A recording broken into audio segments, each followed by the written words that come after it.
you have a group of about 600 orcs with you, predominantly elderly women and children. You have Squig. You have Squig back. Virian's got a warhorse. You guys have been fighting parties coming in from Poland, from that side, coming across the border to come in the raid and take advantage of the upheaval in the country due to all the magical bullshit going on. You guys fought a gigantic manticore, during which you saved Brienne from getting murdered by gigantic poison stabby. What else? Oh, and yeah, you guys are having a hard time fending off slavers and the like, preying on this enormous column of refugees that you've got put together, and you guys decided to head to Rodna to go and try and acquire some food so you could feed all your refugees. And yeah, on the way to Rodna, you started encountering groups of other refugees, humans, heading in the opposite direction of where you guys are heading, bringing you rumors that there's something strange going on in the city there, that the river has burst banks and is devouring the land. So that is where we're heading west towards Ronda, and people are running east away from it. Yeah, they're all heading towards the southeast, like towards Branovici, Minsk. People are heading in that direction. Something tells me they should not head towards Branovici. Well, it's not like they know that. And the raiders are human? Most of the raiders have been various races, but yes, predominantly human. Slavers and such trying to take advantage of the fact that there's all this meat on display that is very likely defended. You've managed to fend off most of them thus far. Your average raider band not being much of a challenge for, two essential demigods at this point. So they did not fare very well. Brienne actually killed the leader of one of the raiding parties that came across the border and is now in possession of his warhorse. So the two of you and you and Squig and Brienne have been... You're pretty much all the cavalry you have at this point, two of you. Okay. Other than that, yeah, everybody else. Is everybody up to date, I'm guessing, with whatever else happened last week? Everybody was here, all that good stuff? Yep. Yes. Yeah. Before I was here. Excellent. Okay, and that's pretty much it. So that's where we're going to start this week with Thyron and Shrimp and what's his face? Cleef. Wow. Sorry, I'm multitasking a lot of things. How could you forget someone so memorable such as Cleef? It's my bad. Alrighty. So, you guys have all How can you remember something so generic as shrimp? I don't know. Maybe I'm just in the mood for seafood. So, That does sound good. if I remember correctly, you guys were outside the borders of Branovici last week, eh? Yeah, we teleported back here, and then we were gonna make our way up to Hrodna. Hrutna? Hrodna! I think that's how it's pronounced in country. So, what are you guys going to do with fire and they're going to call fire and thing? Well, isn't he in Russia? No. Not anymore. We got him back. Oh, yeah, that's right. Or you could just leave him there. Hey, Thyroid, do you want to play hide and seek? Not particularly. Thyroid, I'm just gonna get some smokes. I'll be back. So, Okay, we'll just have Eric play two characters at once. Yes. no, it's fine. Yes. I dragged Thyroid to... along. Thyron's just going to, he feels a strange pull towards somewhere else and just like packs his shit and goes. Hold on. Let me look in my inventory. I've got a red shirt, and I'm gonna hand it to Thyroid.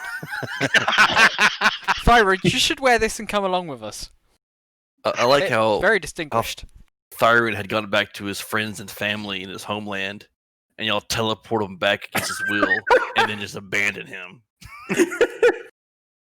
I know, right?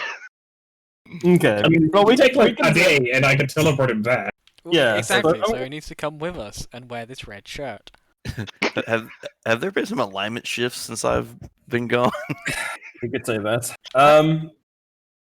We So- haven't actually done anything yet. Why would we gain alignment I'm shifts giving already? him a fashionable shirt. We're going Yes. to a city. He needs to look refined and not like a man beast. Yes, but I man beast. don't. How big is that shirt? XXXXXL. How That's just your convenient. nightgown, isn't it? It's just your I'm nightgown. fairly sure it's just a really fancy tent. It's my old silk dressing gown. My Hugh Okay. Hefner-esque robes. Of course.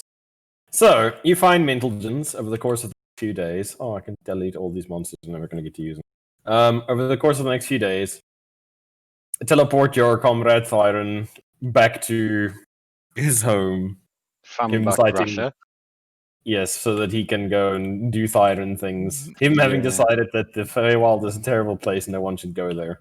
Yes. Um, On second thought, it was a silly place. It was a silly place. You start traveling your way up towards Radna. Pretty relaxing. It's all good time. Nothing really strange happens other than the fact that you start encountering many refugees fleeing towards Baranovici and other towns from the direction of Rodna.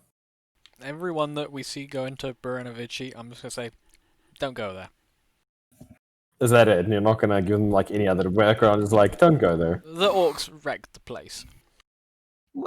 No. It's a goner. Don't go. I need to find a No. lawyer to sue for slander. Let's roll back events here. The orcs attacked Baranovici, causing the Burgermeister to call for aid, which resulted in the elves fucking the place up. Therefore, the orcs are responsible. It sounds like the Burgermeister's responsible. It's Yuma's fault. As you guys How travel, could a bumfuck Baranovici place? Oh well, it was a city. Sorry. How can he have known that these interdimensional entities? And he's just like, oh, please save my people, and they just be like, nah, sure, okay, whatever. Yeah, but now they're stuck in like crystals forever. Lol, they're safe technically. Lol, lol. feel some slight hostility there for some reason directed at me. I don't know why. As you guys travel, Definitely not at you. Just at the goddamn elves. just at the goddamn elves. If Razgor dies, I'm coming back as an elf. No. We cast Resurrection and bring it back in the body of an elf. That would be cool and unusual. Alright, so you guys are heading back to Rodna, and the first thing you notice is the weather starts becoming rainy and then really heavy rain, and it just doesn't let up. It's just a constant, never-ending drizzle that doesn't end. It is just a perpetual, unending rainstorm, making the roads a muddy, awful mess to try and traverse. Hello, Jethar. My apologies. You, Well, how dare you, sir? you're like 10 minutes late on the dot. It's impressive. Planned it that way. Are we just going to say that you guys picked up Mr. Wilfred along the way as well, just for the sake of... Teleportation magic. Yes. I mean, it's literally a thing. Sure. Mr. Wilfred, you're also on the road on the way to Rodna now. Congratulations. We even got one of your. Did we actually ever get the steam tank? We actually never got the steam tank back. Not steam tank, steam cart. Can you even teleport a steam cart? No, I can't. No, my point is we can teleport the steam cart, but I mean the one we. Didn't we have one when we went to Baranovici? I blew it up. No, there were two of the carts there. There was the one you blew up, and then there was the other one that Oh, yes. I made. We still had that one. Sure. You guys travel via steam cart when you're not teleporting. Yay. Yay. Okay, so... on the way to Vranovici, you start coming across... On the way to Vranovici. On the way to Horodna, the three of you start coming across a very wide... what would you even call it? Set of tracks? Not even tracks, really. Just an enormous expanse that covers both the road and next to the road that has been trampled by lots and lots and lots of feet. And even without much of the way of tracking skills, you can see that this has been caused by a very large group of people that have been traveling upwards towards Rodna, who you are now following in their wake. After several weeks' travel, when you guys start finding more and more refugees along the road, like just initially it was like 1 or 2 people a day, then 3 or 4, then like 5 or 6 families, and eventually it was just a constant stream of people traveling in the opposite direction from yourselves. You start hearing rumors about an enormous orc horde that is led by a gigantic orc in enormous armor aboard this fearsome creature with a human woman at their side, and you guys are immediately like, oh yeah. Pretty much only one person that could really be. I mean, And horde sounds a little Jesus. judgmental, but I mean, I suppose. Is it Jesus? No, it's Tim the Orc Lord. Ah, After 5 weeks of travel on this road in the perpetual drizzle that is just soaking you through to the skin and making your life absolutely miserable, making your watches tedious and your cooking fires hard to actually cook for those of you who need food, which I think is only Mr. Wilfred really in your party. Yep. You do, however, eventually come across this orc horde, huddled in the rain, trying their best to keep some cooking fires going, and the forms of Brienne and Razgor at the head of this enormous group of people, currently perusing some maps and trying to decide their course of action. Shit. Shrimp, just keep driving. They might not have seen us. wait, why are we avoiding them? I don't know. We don't like orcs anymore, do we? Wait, why don't we like orcs anymore? I don't understand. When did this happen? When did this character development happen? Big groups of orcs, they're dangerous, right? I mean, I guess, but they look like more like refugees. I mean, come on, like, the 2 of us, we could probably take them all, like, at once. Look at them. Tiny. You do indeed see a lot of orc children hanging onto their mother's knees, old people with thin, raggedy shawls spread over them as best to keep the rain off of them. A couple of them with some very, or most of them with some very haunted-looking eyes, staring at you numbly. as we came across the human refugees, I would have ate them. No, I would have invited them to join us for safety and numbers. If any of them. Make a very difficult persuasion check, because that's going to be A, you're going back towards the place that they're fleeing from, and B, you're an orc. That's not good. 13. No. Unfortunately, due to the combination of circumstances, that's not gonna fly. You're not gonna be able to manage to persuade anybody to Okay. go back towards the place that is currently left them homeless. Could we at least like speak to some of the fleeing families and try and get a bit more information about what's been happening? Sure. Sure. You're basically standing there while your 2 companions or 3 companions are currently avoiding you for unbeknownst reasons. Racist. And you are interrogating a couple of people that have been fleeing from Harodna. Sure. The random peasant that you've got there is like, and that's pretty much all I know, my lord. Okay, and what is it that they know? You just hear stories that the river burst its banks in Rodna and started eating up the land. And at first, people weren't too alarmed. And the rain had been falling pretty heavily for some time, so it was pretty normal for the river to be running high. And then it is almost like the earth started caving away beneath the river, and it just started like deepening and widening and deepening and widening and deepening and widening. And at first, people were like, "Oh yeah, it's probably just like the bank being carved away by the current or something that's happening," and nobody was really too alarmed about it. But then, after a few days where this didn't stop, it actually started reaching the interior of the city, and the entire structure started collapsing inwards underwater.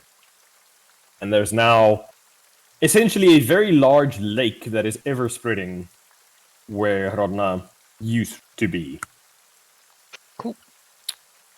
I'd ask the villager, did this seem to happen do they ever seem more active at night or day, or just all the time? It just happened one morning, my lord. Was just there. I don't know. I wasn't really there to see it myself. I just heard from my neighbor, heard from his neighbor, heard from his friend, heard from his cousin. He said it happened like that. Are you from Hrodna? No, I'm actually from Homiel originally. That explains so much. What do you mean, my lord? Your voice just sounds comfortingly familiar. It's got that homeal twang. You should head back to Homeal. Gather as many survivors as you can and head back there. That's the plan. There's I'm gonna gather up all the folks that's left, and that's where we're going. When you get there, tell them that that Brienne and Razgor sent you. And tell them a large influx of orc citizens will be heading that way shortly. Maybe get some living quarters prepared. Oh, okay. Well, can do that. And, like, shuffles off into the rain. Cleve, what are you lot doing? You and Shrimp doing? You see the conversation that Razgor and Brienne finish up there. You should So, probably go say hi. Yeah, I don't understand what was that about. Like, where we're gonna avoid him. I don't know. What was that about?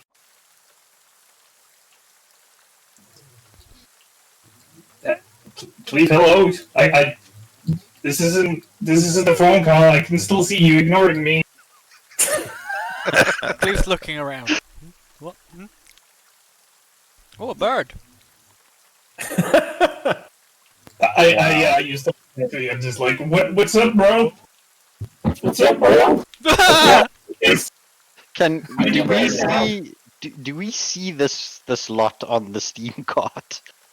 Yeah, you like having Oh, finished your very conversation, looking around, you like very much see them. Like Cleve just like looking up there. I like, thought we were being so inconspicuous on our steam truck. oh yeah, on our Steam truck, like I'm probably driving it. Since I'm, Chugga. So it's sort of been Put me a real friend. This is, either way, extremely noticeable. so it's been like 5 months since we've seen them. like 3-4 months, yeah. Closer to 4 actually. And last time we talked, they were going back to Homiel. I think that's all I knew. Yes, I believe so. How Yeah. How are they both looking, specifically Brienne, in regards to tentacles? Both of them are looking very haggard. You can see Razgor's armor has been pierced all across it. There's like a line of holes that have been patched over in places, running diagonally down from his left shoulder down past his stomach, like something with huge teeth just bit down on the entirety of Razgor, which was the manticore that Brienne cut you out of. I'm sorry, what? Yeah, apparently you you fought a manticore. You got 8. Well, let me rephrase that. You That's got why 10. I died. Pretty much, yes. You got stung and you took like something like 170 poison damage. Yeah, not even Razgor's plus charisma saves could help you there at that time. But yeah, it's like you can see like Razgor's armor has just got dozens of holes in it, jagged, look like rents made by what can only be gigantic teeth that have been repaired and patched over as best where he can. Even Brienne's gear is rusted in places from the constant, never-ending rain that's been going on over the last couple of weeks, and also just looks dulled. New marks where the armor has been impacted, holes torn into its straps that have been snapped. Like both of them look like they've had a pretty rough time of it overall, and both of them also look a bit gaunter and skinnier. Looks like food has been definitely been a bit of a factor with the two of them. But as far as tentacles go, no, remarkably tentacle-free for some reason. And she's still in one piece, not several halves. Oh yeah, she's not one piece. So Okay, it's, well, Cleef's being weird, so, hey, it's me, your boy, Shrimp. It's your boy. It's your boy. So it's Shrimp, Cleef, and Wilfred. Yeah. Yes. Ride up to them and let's go say hello.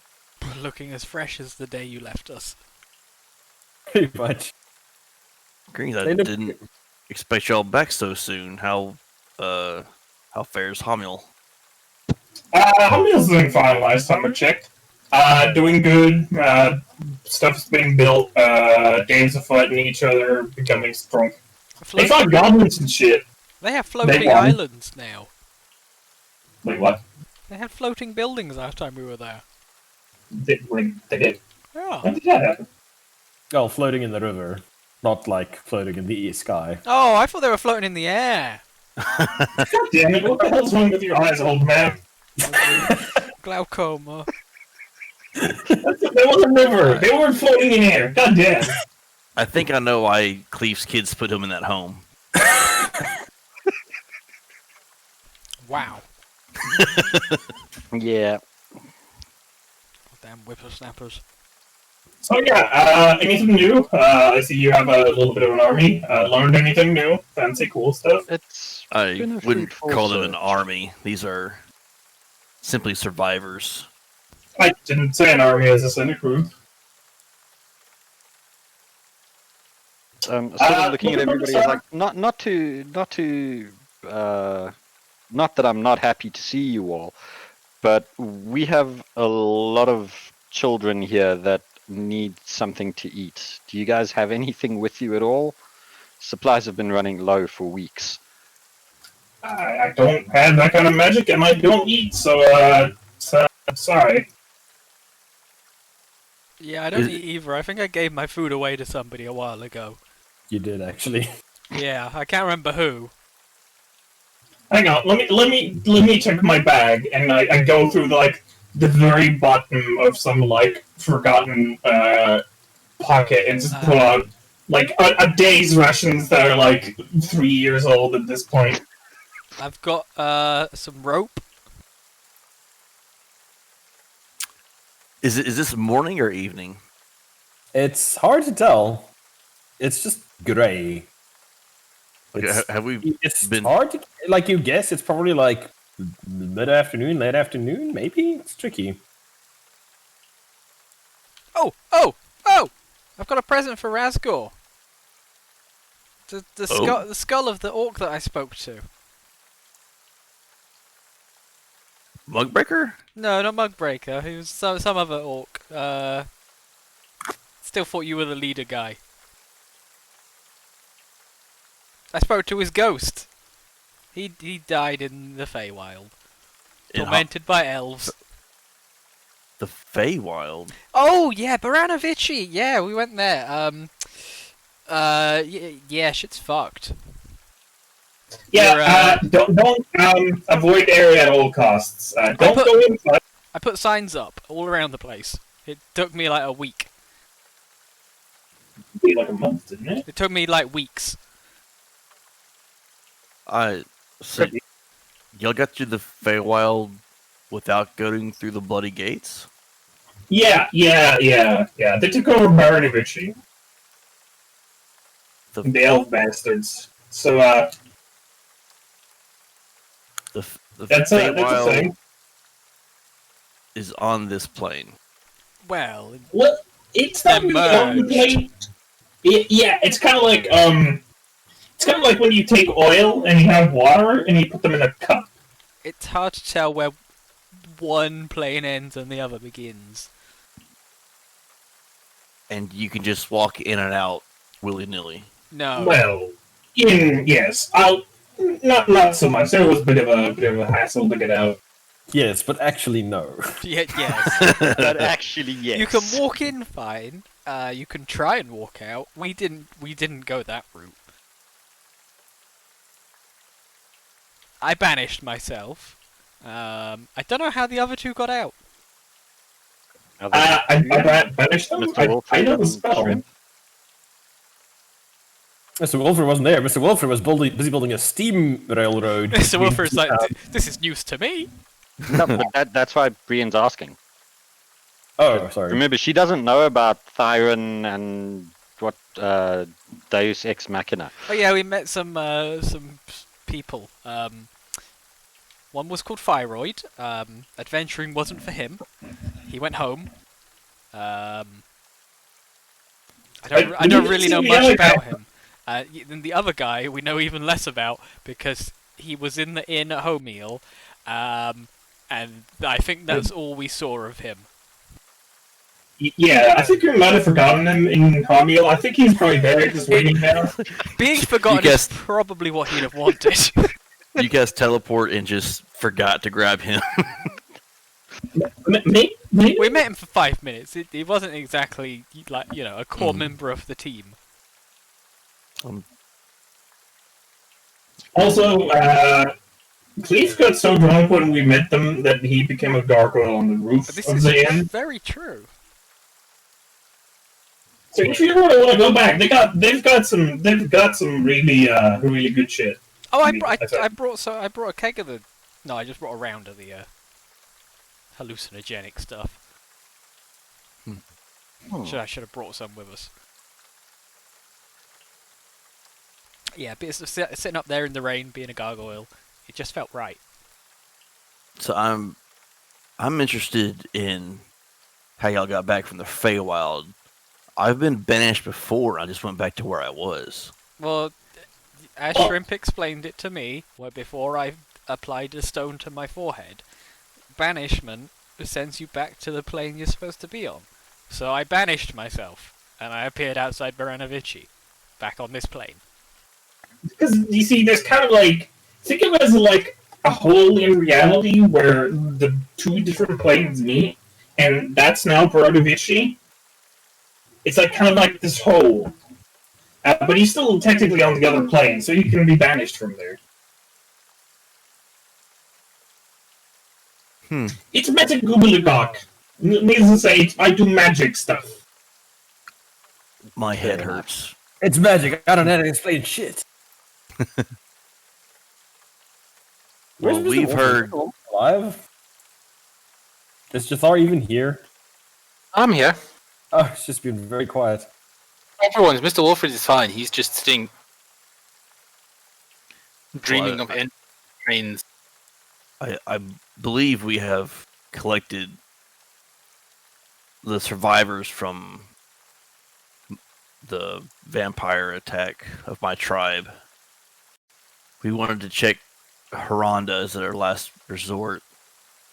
But it sounds like they're in a bit of trouble. After that, I wanted to march our people back to Homiel. Yeah, it seems like this country is getting, unintended. Never mind. I was going to say something dirty, but then I didn't come up with anything funny. So let's gonna leave it at that. Fucked shrimp. The word you were looking for is fucked. Yeah, I was gonna go for like butt fuck, but I was trying to be smarter than that. While everyone's been doing this, seeing how angry everyone is, I found a jar, and I did some to make a magic jar that makes stuff. Okay. I'm just trying to think. I don't know where broth falls on the scale of liquids that the jar can make. I'll tell you what. Make a tinkering check with whatever your tinkering tools are. Baked beans.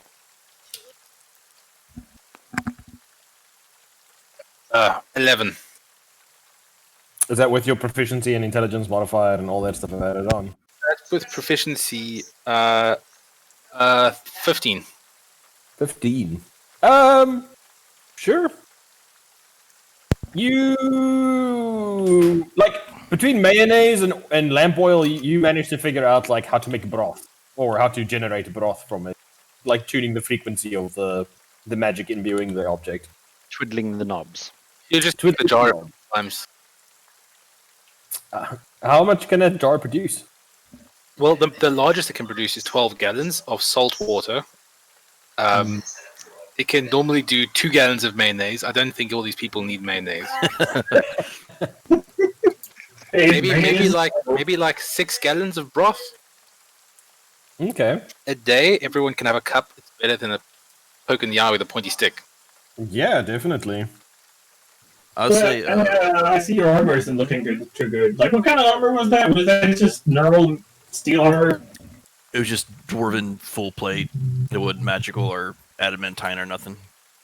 Okay. Hey, Wolfred, do we still have some extra steel lying around? I think so. It's probably in the back there somewhere. All right. Let me do something. I would like to use my fabricate plus the new smith's tools thing I got to make him replicate the armor set. What? Just like completely wholesale? Yeah, basically just take the metal from the armor. Oh, he'd have to give it to me first. But take the metal from the armor and use some extra metal and just remake it. Jeez. Okay, that's pretty cool. Sure. Didn't realize you could do that with fabricate. That's pretty neat. Yeah, you can do that with fabricate because, but you need a specific tool proficiency, which I got last level. Okay. Yeah, that's pretty neat. So Razgor, you take a while to strip out of the armor, and then you see Shrimp using his magics and then like a pile of capital and whatnot that he's got with him. I'll say if you're gonna remake it, can you make it a little less dwarfy? I don't know what that means.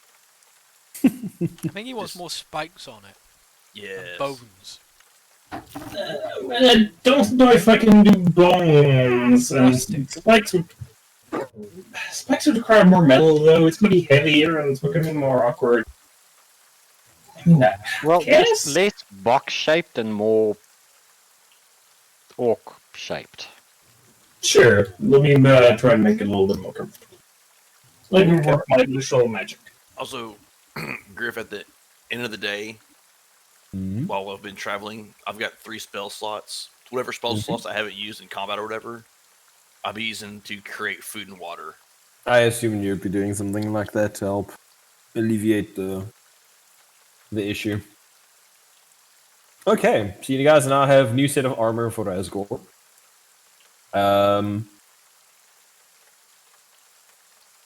So what about you, Brian? You gonna rock that I've been punished look, or you want new armor? Anything that can... Well, yeah, I sort of look very apologetically at Cleef. Sorry, Cleef, your armor that you loaned me kind of got a bit dinged. Well, it's a good thing I've been calculating interest on it, I guess.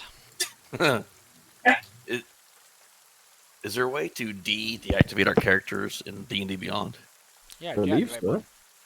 I can't. There's no claim. They're just deactivated. Let me have a look.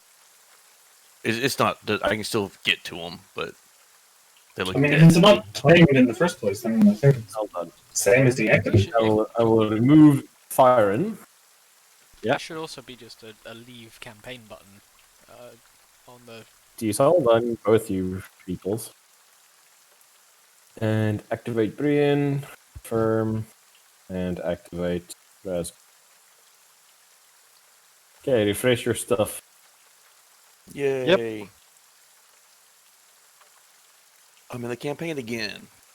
Woo!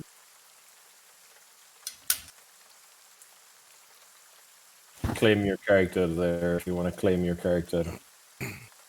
So, how far out of Han? Hradna. Hradna? You're probably a good week and a half from what you've heard from the refugees coming down the road, that you're currently away from them. So,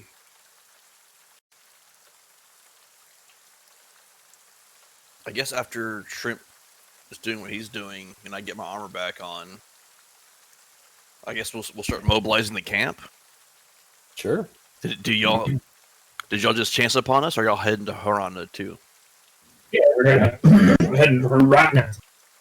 We're looking for the stones. Oh, so speaking of stones, the elves in Baranovici, they have a stone.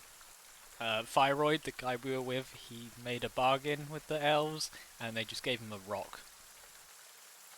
What an Well, idiot. no, they didn't give him a rock. They gave him a stone. Oh yeah, it was a stone. Yes. Not, one of the crystals that we're looking for. But yeah, he was pretty fucking dumb. Well, to be fair, neither of us really likes to correct his wording. To be fair, I didn't want to get involved in any elf bargains. That's Very, very true. So were Damn these shifty elves ideals. also like the elf we fought together? They Were weren't they vampires. Bloodsuckers? They were vampires? Well, I don't think they were. I mean, one of them bit Thyroid's ear and sucked some of the blood. I don't know if that's vampire or just elviness. Do I know about elves? Do elves do that? Did you study elves in a past life? Sure, but all to see if you're an elfologist. Let me roll my elfology check. Do I add proficiency to elfology? Unless you had it in the past life, I don't think so. Have I been an elf before? So, Pretty sure I have. Asgore, what is your plan 14. with your 14? You're not sure. You've never met an elf before, or met anybody who has met an elf before until now. So you're not sure. Yeah, elves are just fucking weird. Asgore, what is your plan of action with your refugees, bro? I'm thinking Haronda. Well, I was thinking Haronda. I was heading to Haronda because that was the last place I was going to look for orcs, and then I was going to take them back to Hamiel because I was expecting to get an army, and these people are not going to be laying sieges to anything in the Feywild. Not anytime We soon. will at have to any tell rate. Razgor about our grand plan, though. About armies. So, are you going to personally lead your group of refugees around? Or take them with you wherever you go? Are you guys going to go pick up some people from Hamiel to lead them back to Hamiel? Like, what do you want to do? Well, we can't leave them. We can't leave them on their way back. We were harassed by raiders coming up here, so fair to say that there's a good chance they'll be harassed by raiders going back. So they can't exactly defend themselves. Yeah, I would escort them back. And how many? You said shrimp teleport jar around. How many people can you take? Magically, 8. 8? 8. That's 2 groups of 4, Razgor. So that's only. It's only 75 trips. You can.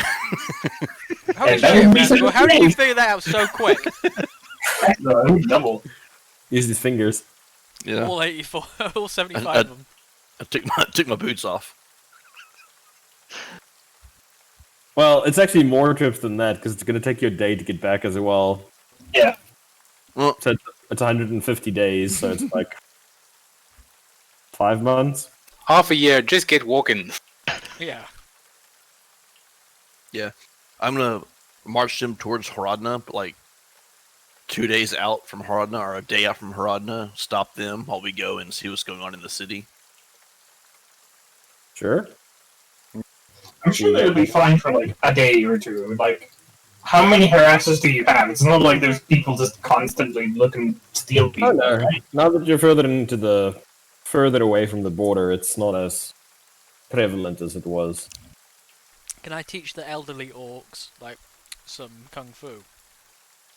I mean, you can certainly try. Most of them are extremely distrustful of strangers currently, and kind of traumatized and malnourished and cold. But I'm not a you can- stranger, though. I'm Cleef. He's a stranger. Everyone knows Cleef. Sure, you guys start traveling up slowly up the road. It's slow going with this enormous, massive orc manatee with you. Cleef trying to teach the elderly to live life to the fullest, not to take a day lying down. A sentiment that's not entirely welcome currently. They'll probably be more receptive once you're in a They actually safe, have food. well-fed, They're beaten warm- down to their lowest. This is the perfect time to remold them in Cleef's image. At the moment, the only thing in their minds is probably how to get more food that isn't more tree bark. Well, they've pretty got the delicious broth now. much. And a cup of broth. Indeedy do. They can soak the titty broth Titty broth in it barking. to make it softer. Cold broth. It's the best. I think it's hot broth. Or you can obviously. At least warm broth, I think. I don't think it's hot or cold, but yes. Well, I mean, they can probably warm it up as well. I'm sure they understand how fire works. Fire in the perpetual rain. You guys make your way ever so slowly towards Rodna, herding this huge mass of orcmanity with you. You get to know each other, talk about things that have happened in the interim, trade some tales, the battles you fought, the creatures you've encountered, and the like. Just settling back into your old group dynamic for the next few days. Can I use this travelling opportunity to ask Razgor his thoughts on the grand plan? Sure, go for it. Hello, Razgor. Hello, Razgor. Hello, Cleve. Sorry, I was muted as eating. It's okay. I'm eating too. So, Raz. Elves. You hate them. I hate them. Pretty sure elves hate them. Shrimp hates them. The shrimp hates them. So they've got to be bad. But they fucked Baranovici quite badly. And we kind of want to, invade and nuke the shit out of them. And we feel the best way to do this will be with an army of orcs. But obviously you don't have an army of orcs at the minute. Which is why we want to put you in stasis. Excuse me? We want to turn you into a statue for about 100 years. And then after that time there should be plenty of orcs to form a grand army to invade the Feywild. How does that sound to you? Shrimp? What happened to Cleve? Feywild changes, man. You don't understand. Baranovici is my town. Baranovici Annoying is my bargains country. change, man. And those elves have fucked it up. They've... How would you like to go to a realm where up is down and down is also down? Look, if I learned anything, you can't judge an entire race by the actions of a few. These orcs are not mindless killers, as most people believe. You should put aside your racism. But Razgor... Oh, I don't care about all of the elves. I just want those two dead. Razgor, how do you feel about elves? The only elf I've met was a vampire that destroyed my tribe. So I don't know if it's an elf thing or a Oh, vampire. it's definitely an elf thing. Maybe not the vampirism, but definitely the destroying, Yeah, other people. the two elves that we met, they pretty much destroyed the entire city. They've ruined the venomous dragon fruit pub. That was one of my favorites. They ruined the Sweet Cashew Inn and the Fragile Squid. They've ruined all of the inns in Baranovici, and I don't know if I can live in a world without inns. If there's just two elves, and we'll handle it. We don't need armies. I'm not going to be turned into a statue for 100 years. That's Well, we can unstatue you. Yeah, we can unstatue you every so often. But would you? Of course.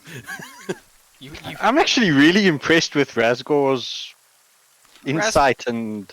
Razgor's critical thinking skills are on point. Razgor, you've grown as an orc person. I no longer think of you as a barbaric murder machine. I now think of you as on par with us humans. And as such, I'll treat you with the respect that other humans get from me. Racist? Much? I once was a racist. But now I am not. Now I've set all of my hatred on two elves. The slate has been wiped clean, as it were, and a new one, with two elves, has been put in its place.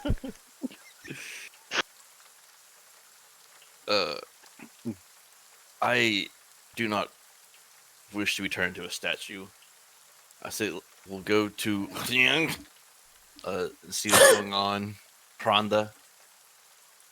Take my people back to Hamil, and then we'll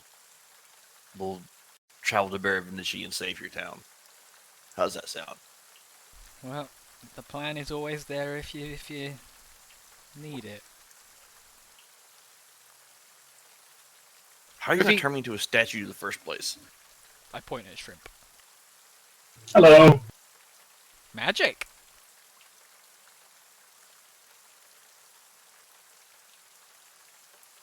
Okay. Oh, Brienne, you'd get turned into a statue too, I guess. Sorry, I forgot about you for a second. Sorry, what? Don't worry, Brienne. What have you guys been talking about? Don't worry.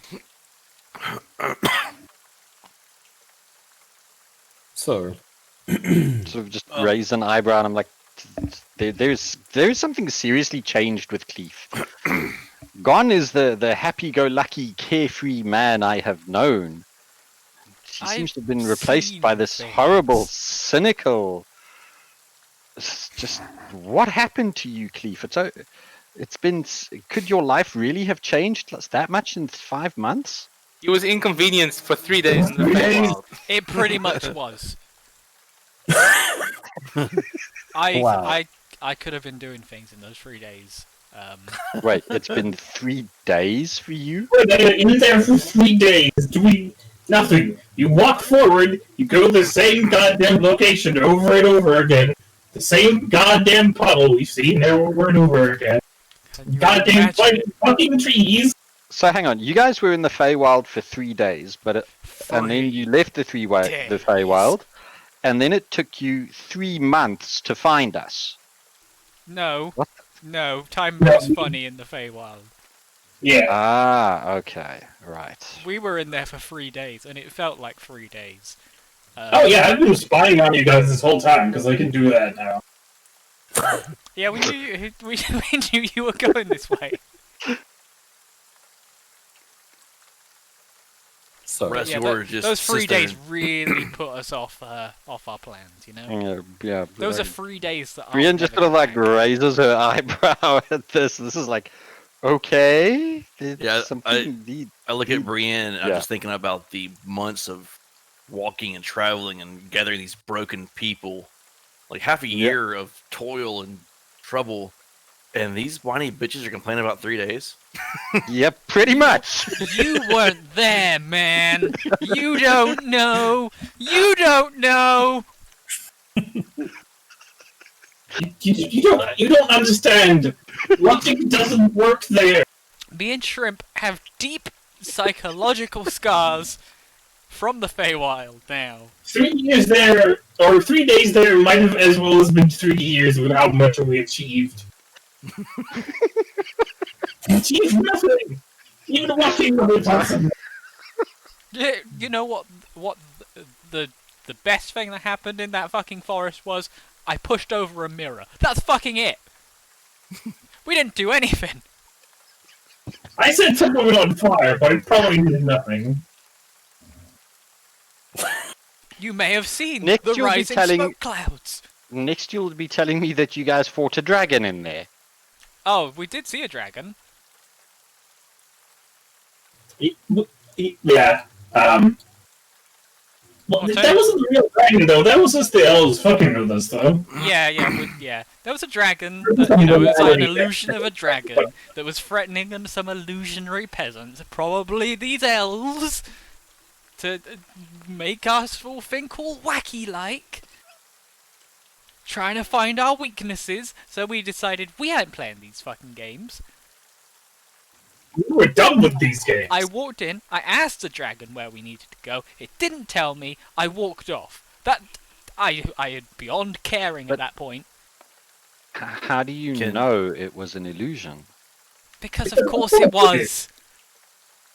But what if it wasn't? And Elves, you condemned Brienne. innocents to death. Well, then it was still the elves' fault, because they obviously brought that dragon in and those peasants there. Every peasant we saw in the place was stuck in a crystal. Why would one magical peasant and some children not be in crystals? The only answer is because they weren't real. Can I roll like insight or medicine or something to see if their brains have been broken? Yeah, that's I wanted to ask. You don't even need to roll. This vitriol that's Yeah, coming you got out mad. here. I mean, You don't even need to roll. There's some definite trauma there. But we both got like 1,000-yard stare. It's like, shh, okay, Cleve, shh, it's okay. You're No! okay now. No! you're safe You're- now. You're safe. You're in a with safe friends. space. Green, there's green is good. There's lots Someone of green. give Grandpa his pills. Oh, Lord. All right. Okay, As so settle in, bivouac down all your peasantry and your refugees for the evening. Yeah. Have some Try- delicious food. well, well- try and like see if we can. Those of the tribe members who might be in slightly better condition, just to act as watchmen or sentries, and All your you know, usual some small precautions. groups to try and and some small groups to try and gather out and see what materials they can gather. Grab food some supplies firewood and and so all on. that. Yeah. Yep, all the usual foraging parties and sentries and what you can to try and keep this massive orc manatee going. Yep. Night passes uneventfully. It starts getting late. And then something unusual occurs. Not the first time this has occurred for you lot, but an event that is nonetheless uncommon. Gold some falls of from the you. sky. Yes. Gold falls from the sky, Razgor. It is a And pleasant crushes us. dream. You dream of these tinkling streams of gold running all around you. You can just like run your fingers through it, gold just piling up around you, and you think to yourself, man, I am an orc of wealth. I will never have to raid a day in my life again. Never will I want for anything. Shrimp and Cleef. Both of you also share in this wonderful dream. Cleef, for you, it is debauchery. Just debauchery. There are wine jugs, there are ale flagons, there are lots of ladies that are wearing way too much in the way of no clothing. And it is a good time as Cleef is enjoying himself to the fullest, living life to the maximum, showing off his backflips to the adoring crowds in your pleasant dream. Surely, how do I dream if Magic Camp put me to sleep? Shrimp, you are also dreaming. A wonderful dream. It's not magic, it's PTSD. It's a wonderful dream. It is, in fact, PTSD. You come to in your dream where you are currently engaged in pulling your arm from the elbow downwards out of the spasming corpse of a small woman. The blood running down from your elbows through the joints on your knees and into the ground beneath you.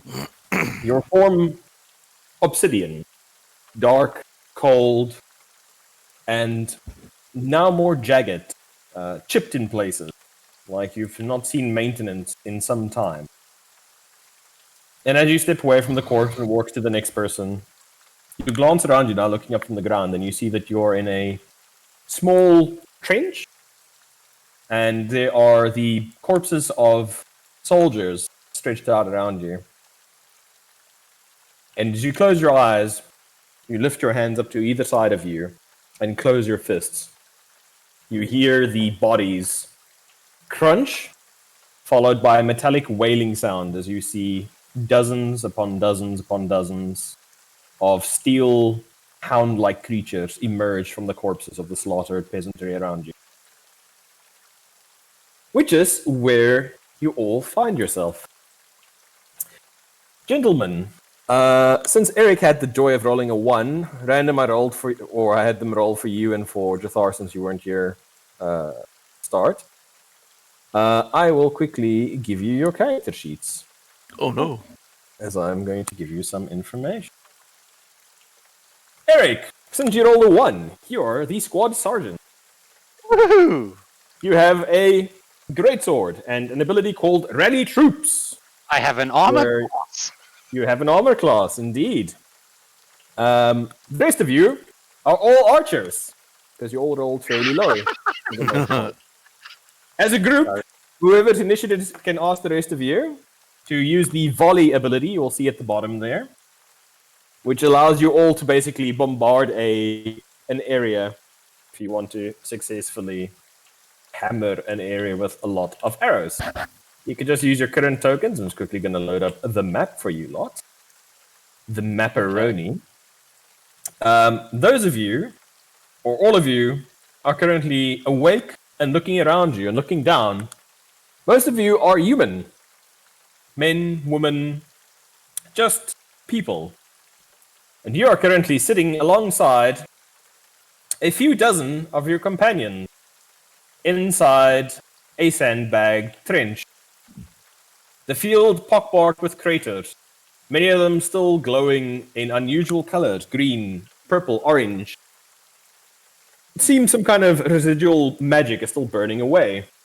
You're going to be on just our side of the table. I'm going to grid it for you in a moment. Sorry to interrupt. Just a dumb question from my side. We are in a trench at the moment, yes? Correct. Why have we got archers in the trench as opposed to being on the elevated positions somewhere? I Me, I can understand. Me. You told us to get in here, sir! Magical bombardment. You guys are going to have to make do. I'll just move these calculators away here for a moment. There's no way this is going to go bad. I have 9 hit points. You guys have got some hit points. What are you complaining about? Yes, 9 of them.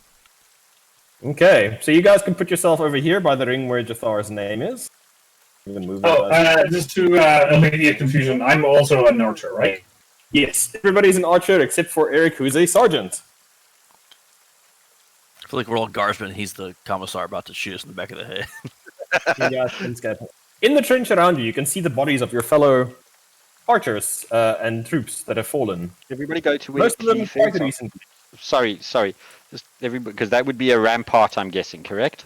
It is a bunker. pillbox. It's a bunker. Okay. You guys can hide inside. Arrow, that's still it will have arrow slits, which is where the archers would be.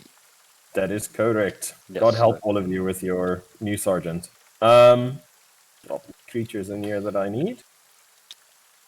If anybody wants to be on top of the pillbox, I'm they're sure welcome to Sergeant be. Pyle will lead us well. So, the lot of you glance around you, and this is a unfamiliar and yet a familiar sensation. This has happened before. The previous time you were stuck inside of a city, fleeing through it as it was destroyed by somebody. Now you are once more here, in bodies, not your own. Glancing around you, you see the form of Cleef, somebody you just know is instinctively is Cleef. A tall, brown-haired man with a scar running across his nose that is kind of anxiously clutching his bow currently. To the right of him, you see who can only be Shrimp. A dwarf, I should say, with an extremely luxurious beard that had a bad run-in with what seems to be a spray of acid of some kind, having eaten through most of the beard, leaving it looking patchy, and also scarring the armor that he wears underneath it. Strangely enough, there is in fact one orc amongst your group, Razgor. A runty, 4-foot-high, very panicky-looking orc with watery eyes that looks to be a little bit stressed out at the moment, glancing around him nervously at all times. And of course, Mr. Wilfred, a tall elven woman whose hair is currently just spattered in mud and is knotted and tangled, and it looks like has seen better times. And all of you are sitting in this trench, and it is quiet. It is still. I shall calm my nervous troops. So whatever comes over that trench, boys and girl, we will take it out. You can do it. We're right behind you, sir. It's quiet. It is rainy. It is grey. I do believe it is quiet. Far too quiet. Above you in the sky, you see 3 suns. Now just dimly shedding their light through the cloud cover. The clouds, and not just rain clouds. The air thick with smoke. After a few moments of sitting in the bunker, you hear an odd, high-pitched wailing sound. And the air starts to distort, almost as through a heat haze.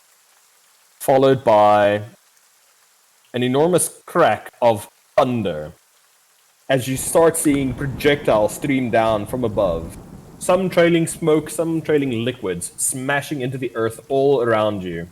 A few of the bodies in the trench with you are hit by this spray of multicolored viscous fluid and light, odd mixture. You see them start dissolving. Take cover! Luckily, Is- you've decided to hide inside the pillbox. I'd like you all to roll initiative for me. Yes, what would you like to random? I was just gonna ask if the pillbox has a top to it, like is it an actual covered? It isn't. Indeed, it is a concrete bunker. You are currently. Oh Do no! we use our initiative or just the dex modifier for these guys? Use your stat block for these guys. So you have a dex of Oh, +1. Archer. I rolled a6. 13. Can I ask 17. a question? Can ask lots of questions. Okay, so it's 13 is Cleef, yeah? Yeah. Hmm. Yes, what is the question? How many suns were there on the desert place when I busted out the window of the vampire house? 3. I was just thinking that. They were indeed Like, do we 3. know that we're us? You get that feeling that you are. You get the feeling you know who you are, but you're pretty sure that this isn't you, if that makes sense. It's almost like you're riding along somebody else's actions in a way. So I know that this is an apocalyptic war that turns this planet into a desert hellscape. Oh yeah, you're still Cleef. You have your memories of Cleef. Mr. Wolfred looks out the window, wistfully thinking about how it must be easier to industrialize destruction and carnage on this level. Oh no. There must be an easier way. So it's kind of like we're just sort of like observers in. You have agency, but yes, it feels like you're observing at the same time. Like this isn't you. If they were to die, you wouldn't die, kind of. Just like So, we're anybody- living somebody else's memory, basically. Anybody roll 13 or higher? 17. Oh wow, I rolled a 3. I'm in danger. I'm in danger. Where's- Danger, Will Robinson. I'll say, Shrimp, do your magic thing, and the banishy thing. Send us home. No can do, boss. So it's Brian, Cleef. Somebody rolled an 11 and a 12, I believe. Who was? I rolled an 11. You rolled an 11. Okay, I Shrimp, think what do you roll? We should keep That's doing the it. thing where we type our initiative into chat. Seems to be a good way to Okay. figure it all out. Probably. So, the bombardment commences, the roof above you shuddering and groaning. And in places, you actually see acid start to eat through the solid stone and drip into the bunker with you, smoking on the floor itself. As you look across the area in front of you, you see a thick mist start boiling opposite to you from the trench there. A memory comes to you unbidden. The trenches ahead were lines you were holding mere hours before. Images flash through your mind. Hordes of troops, hundreds of you at that point, falling backwards, furiously firing backwards into the crowds of shambling shapes lunging straight towards you. As the mist starts to clear, you see shadows come walking out of them. A creature that you're very familiar with, Brian. As you start seeing demons, dredges, minions, denizens of the underworld that you have summoned yourself in some of the earliest battles with the group, start shambling out of the mist. All with creepy old one tentacles. Funny you should actually mention that. No! Funny. Funny. Stop talking. Funny you should mention that. As you guys also see a familiar figure behind them. High up on the bank, herding his minions in front of him. You see a familiar figure, one who you cut an orb from. One that Razgor had a bad run-in with. A certain tentacled creature, having inhabited a dwarf the previous time you had met it. Doesn't ring a bell to me, to be honest. Well, yeah, Wilfred wasn't there, unfortunately. For the rest of you, Prepare to fire! the creature you fought in the depths of the Gwynsail Keep. So, Mendelgens, your turn. Ready, bows! Ready, bows. I ready my bow. I attempt to ready my bow. Prepare to send these fiends back to hell. And I use my rally troops ability. Okay. So you rally the troops. Yeah. So everybody gets advantage on their next attack roll. Do I roll the recharge now or next round? Next round. Okay. Alrighty. So, as the creatures materialize, it is your guys' turn, which brings us to after Eric, who's next up in the initiative. Keith. What do I do, boss? I'm gonna yell to. I'm gonna yell to them all to fire a volley of arrows. Is it something that the archers have to that they can coordinate themselves, or would I be allowed to do the? It's whoever's turn it is. They can use the volley ability, and then everybody can fire. So basically, each turn, it's somebody's initiative. That person can use their volley ability if you want to volley fire. Does that use everybody's turn? No, it just uses that person's turn Oh, that's okay. using then I volley. attempt to get So- all 4 of us to volley. Alrighty. So, volley is essentially 150-foot range. I'm assuming you guys are going to be in range pretty easily there. Alrighty, and a 20-foot radius must make a dex saving throw. I'm assuming the targets. Yes. Okay. So you're going to fire at these boys, eh? Yeah. Okay, so that's about 2, 4, 6, 8. 8 of them. Alrighty, that all need to make a dexterity saving throw of what? 10! My goodness, so high.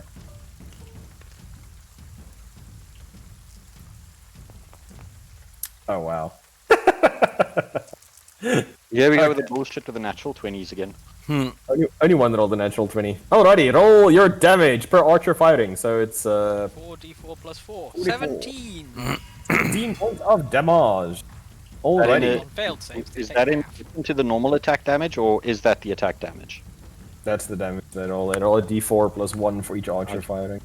Cool. So all of these guys go down as you guys fire a volley of arrows. Slamming into the beasts, most of them dropping in an ichor spill and then turning into smoke and wafting away on the wind. Creature's turn. We move these little boys a little bit closer. So it's 5, 10, 15, 20, 25, 30. As they come ever closer. Next person's turn. After the creatures. Who have we got? Fire a volley! And that terrain looks pretty difficult to me. That's why they didn't move very far. Shit! Wilfred, your turn. Another volley, to be honest. Alrighty. So, volley fire. Where would you like to fire your volleys? We'll try and thin out the ones nearest to the commander. Okay. Alrighty, so we're going to be hitting these 7 people over here. Break coherency. Roll your d4, your 4d4 for your damage, Mr. Matt. I will roll for save.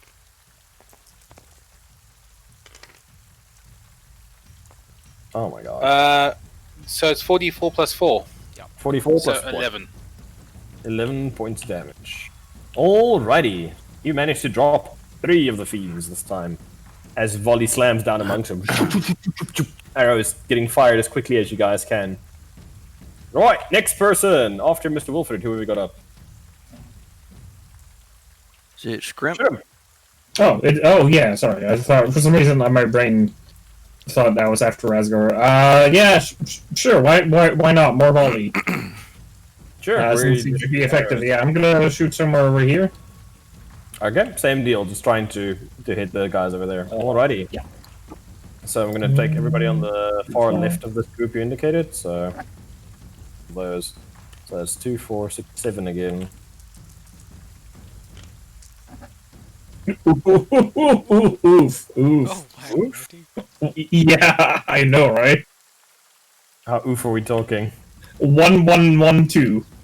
1, 1, 1, 2. Damn. Let me quickly see how much HP these guys have got. Are they all 1, 1, 1, dead? 2. Remember, you add 4 to that. Yeah, sure. It's 5 plus 4, so 9. 9. So. Okay, it's fine. It's fine. They don't actually have much hit points. They only have a very few hit points. Alrighty, so since all of them are fail, you managed to carve through this group pretty effectively with your volley of arrows. Next up, Razgor. You said there was some acid leaking in from the roof. Yeah, like a little bit, just like. Oh, and also, how big are these holes? Are they big enough to climb through, or are they just like arrow slits? You could probably fit through them, yeah. All right. Well, I'm going to take my arrow and swipe it through the arrowhead through the acid, Okay. and say, "This asshole's mine," and I'm going to shoot the star spawn. Oh, I will not be embarrassed again by him. this asshole's mine. Alrighty, make an attack roll, sir. Oh, that's a nat 20. Woo! Nice. Okay. God damn it! That's the first nat 20 I've rolled in this campaign on an attack. I don't have my goddamn smite. Okay, so D8 plus 1 piercing. Oh, 2D8 plus 1 piercing damage.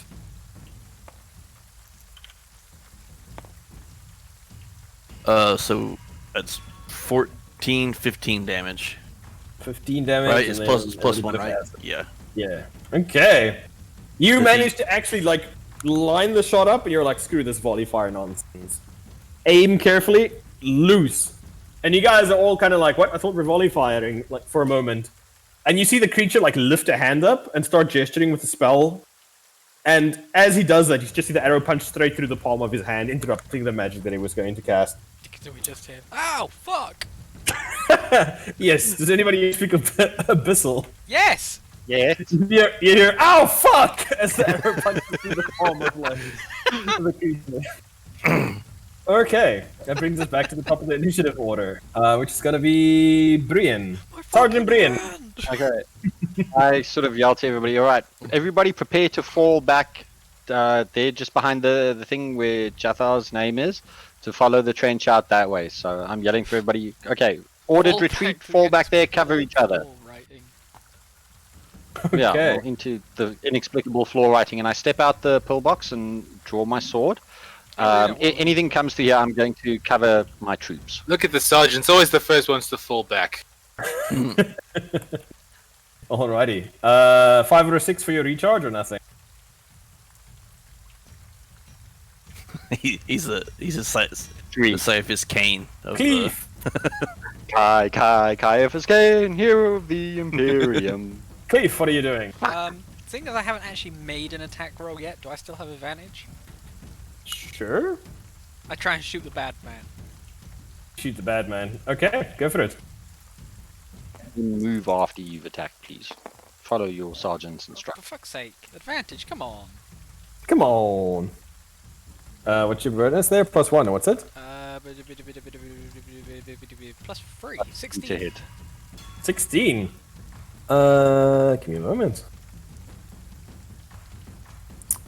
Didn't actually bother to check his AC. Oh, the it is previous plus time. 3 to hit. 16, just barely misses. As you see him mutter, like, under his breath and deflect the arrow, like, upwards with an invisible barrier of energy. He seems to have wised up to your nonsense. I run awkwardly away. You run awkwardly away. Alrighty. Next person, after Keith, who have we got? Bad Me. things. Volley! I'm gonna Bad volley. things. Oh, bad Oh, things. then, sorry, yes. Bad things turn. Okay, so 6 squares, yeah? 1, 2, 3, 4, 5, 6. They're starting to get uncomfortably close. Some might even say you could see the whites of their eyes if their eyes had whites. Yelling, fall back, men, fall back! This creature over here is going to make a gesture, and you see a small red bead Oh no. of fiery light come flying Told you. into the bunker where you guys are. Counterspell, shrimp, counterspell. Everybody Nine make- hit points. You guys, outside of the bunker, Brian and Cleef, you hear a thunderous detonation and a warm shockwave of air come boiling out of the bunker. And some flesh. a moment later, you see the screaming skeletal form of Wilfred come stumbling out of the ensuing inferno before collapsing meatless to the ground, face down in the dirt in front of you. You Do I see- even get a Wilhelm scream as I like explode out of this hole? Sure, you get a nice. Whoops! I accidentally deleted your tokens there. Wow. Sorry about that. Just to recreate them there, it's fine. Campaign over. Character So you- deleted. You just see make two Wilfred and two skeletal arms I don't think Willem pointing out the. saves. There's two skeletal arms pointing out the pillbox window with the middle finger stuck up at the star spawn. Yeah, sorry about that. Yeah, I hope you guys have saved your tokens. I don't Wait, know. what Hippo now? created my token You never thought to save it? many You moons monster. ago. Shouldn't Many you? You're moons. there. Brienne is there. Who are we missing? It's Asgore, right? And And I've Mr. got the Wolf. image saved. I don't have the token. Post in Discord. We can use it. yeah, just post in Discord. And then Wilfred, yeah, just post yours as well. Alrighty. Well, we carry on with that. Who's left? Me and- Shadum's dead. Raz is dead. That's- Brienne. Brian and Cleve. Brienne and Cleef. I'm running to Cleve as like staying. I'm trying to use these sandbags or whatever they are as cover.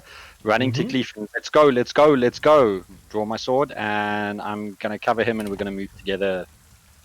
To fall back here to a Sure, more make- defensible position.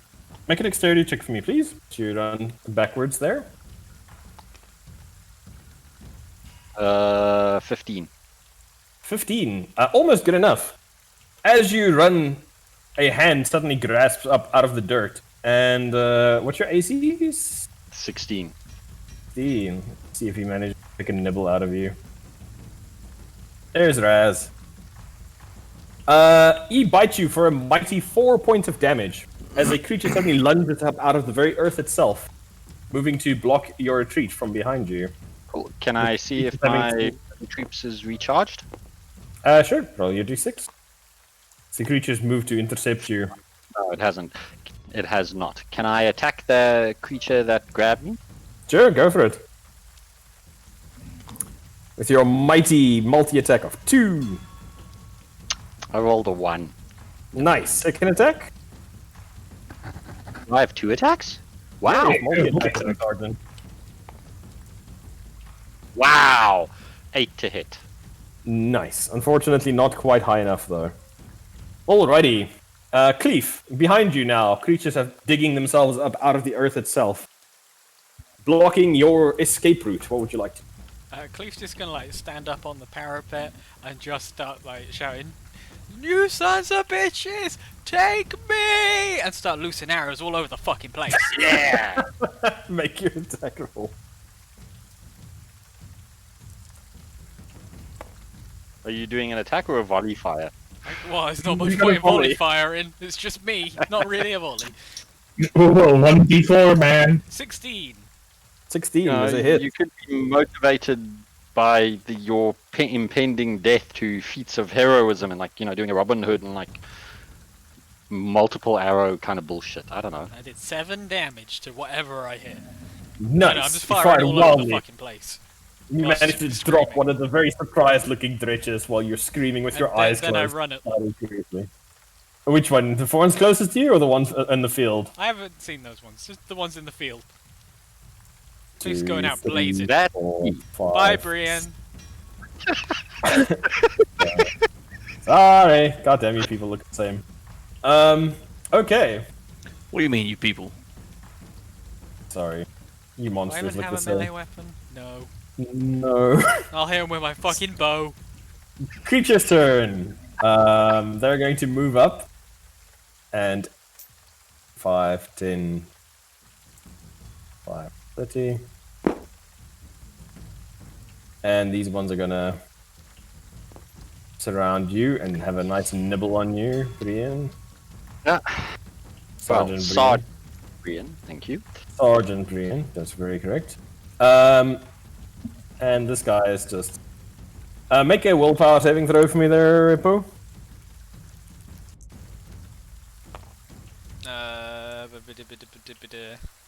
Oh, -1. 16. You see the tentacly faced bastard look at you? And you think you see a smile beneath the tentacles? And you hear a voice in your headset say, "You have your friend to thank for this one," and then your head just explodes. You, like straight up scan you, like Letty normally does to people. Can I try and aim my skull towards the enemy? Sure. You manage to viscously spray some of your assailants with the contents of your head. Brian, they're just going to make a modest few attacks against you there. So Yeah, it's fine. She's they're got going to do a quick nibble. 54 hit You've only got to kill like points, 40 more of them. Brian's got more hit points than all of us combined. That's very true. Brian, that's 58 points of damage. Okay, Brienne dead. You have 60 hit points. I think you're on two. I had 56 hit points. Oh, you are just jumped on and swarmed under by a swarm of British. They Hopefully I'll literally go tear you down from swinging. them. You go down swinging and stabbing until one of them severs your arm and then uses the bloody end to beat you senseless. Then I just I've got another arm and teeth. That's strangely familiar. Like it's happened before. And so, you guys awake. It is morning. It is raining, and you feel very much not rested. It's leaving you Oh, with I had your such a weird thoughts. dream. Yeah, that really was a. I was hoping for we something slightly less fireball in the pillbox. Griff was just afraid we were going to kill all of them and win and ruin the story. Yes, no, I was definitely super scared. Super scared. So, your day dawns bright and clear, leaving you fine gentlemen standing with your group of refugees looking anxiously out at a body of water that was not there the previous evening. Oh, that's new. A body of water that stretches ever onward towards Hrodna, as far as the eye can see. Staring at the bank, you can almost see the river slowly nibbling away and eating the very ground. Ever expanding, growing larger by the second.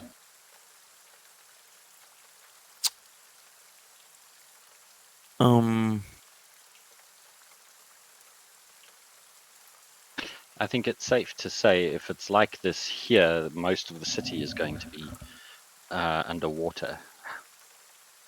How deep that water is, I couldn't tell you. Shrimp, you getting any spooky vibes off this water? Oh yeah, I'll do divine sense. The water is evil. The water is evil. Is it, Uh, I think that does elemental 2. how do you want to? Celestial, How do you want to fiend, check the or water? undead? Sorry. How do you want to check the water for spooky vibes? Do tell. I would stick for spooky vibes.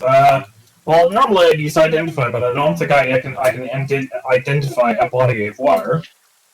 And I suppose I can take a cup and spend 11 minutes just ritual casting identify on a cup of water.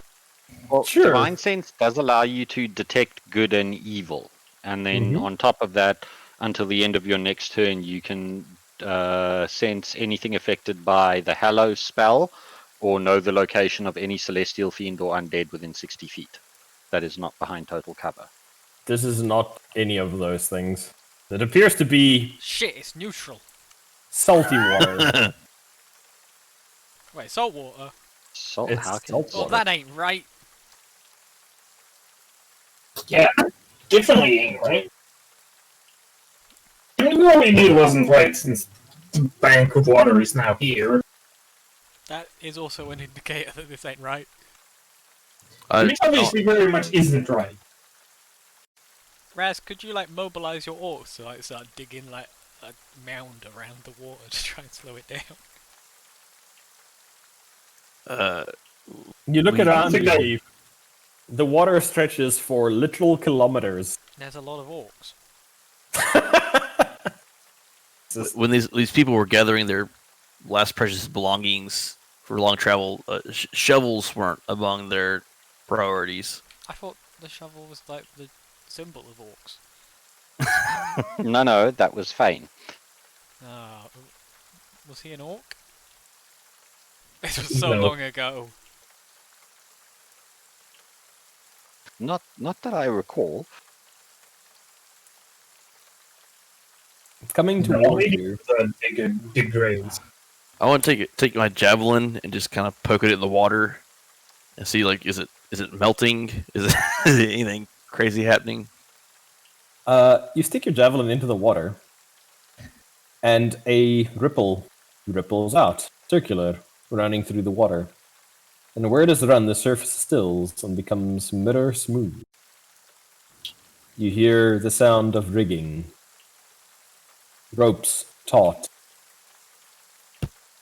and a ship approaching you, That's eerily good. materializing out of the water That's like ink getting dripped unpleasantly familiar. into clear water. Yeah. Nobody aboard it, nobody guiding it, sailing towards the location where you put your spear in. We should destroy that boat. Boats shouldn't do that. Is it within 60 feet? It's within 60 It's feet. evil. I'm gonna do another divine sense. Yeah. It appears to be a boat. Shit. Are there any undead fiends or celestials aboard the boat? There do not appear to be any supernatural gribblies aboard the boat. Is it an evil boat? It's pretty wicked looking, yes. Is there anything about this boat that looks familiar to me? I'm going to regret this. Yes. If I were to cast Speak with Dead on the boat, would it work? I mean, you could certainly try. Yes, the boat does look familiar to you, Brienne. Okay, in what way is it similar to the boat when we fought those creatures on the lake when we left Homeal that one time? That You is know, when correct. Cleve sat on the old man? That is Murdered. very correct. Murdered the old man? He was Oh, dead yeah. already. I tried to revive him. Okay, I yell to Razgul, we need to get your people out of here. Remember the last time we fought these guys on the lake near Homeal, and they were trying to take slaves? Vaguely. Yeah, well, everybody prepare for battle. Yeah, I'd holler for the orcs to retreat back. The frightened mass of orcmanity Yes. plunges together and swirls and runs away from the bank of the encroaching water. I also want to It like coasts to a halt with a bump against the side of the earth. before it like actually gets to the bank, I want to scoop up like a rock or a handful of mud or something and throw it out in the water to see if it follows the splash away from us, or if it's just coming towards us. It just comes straight towards you.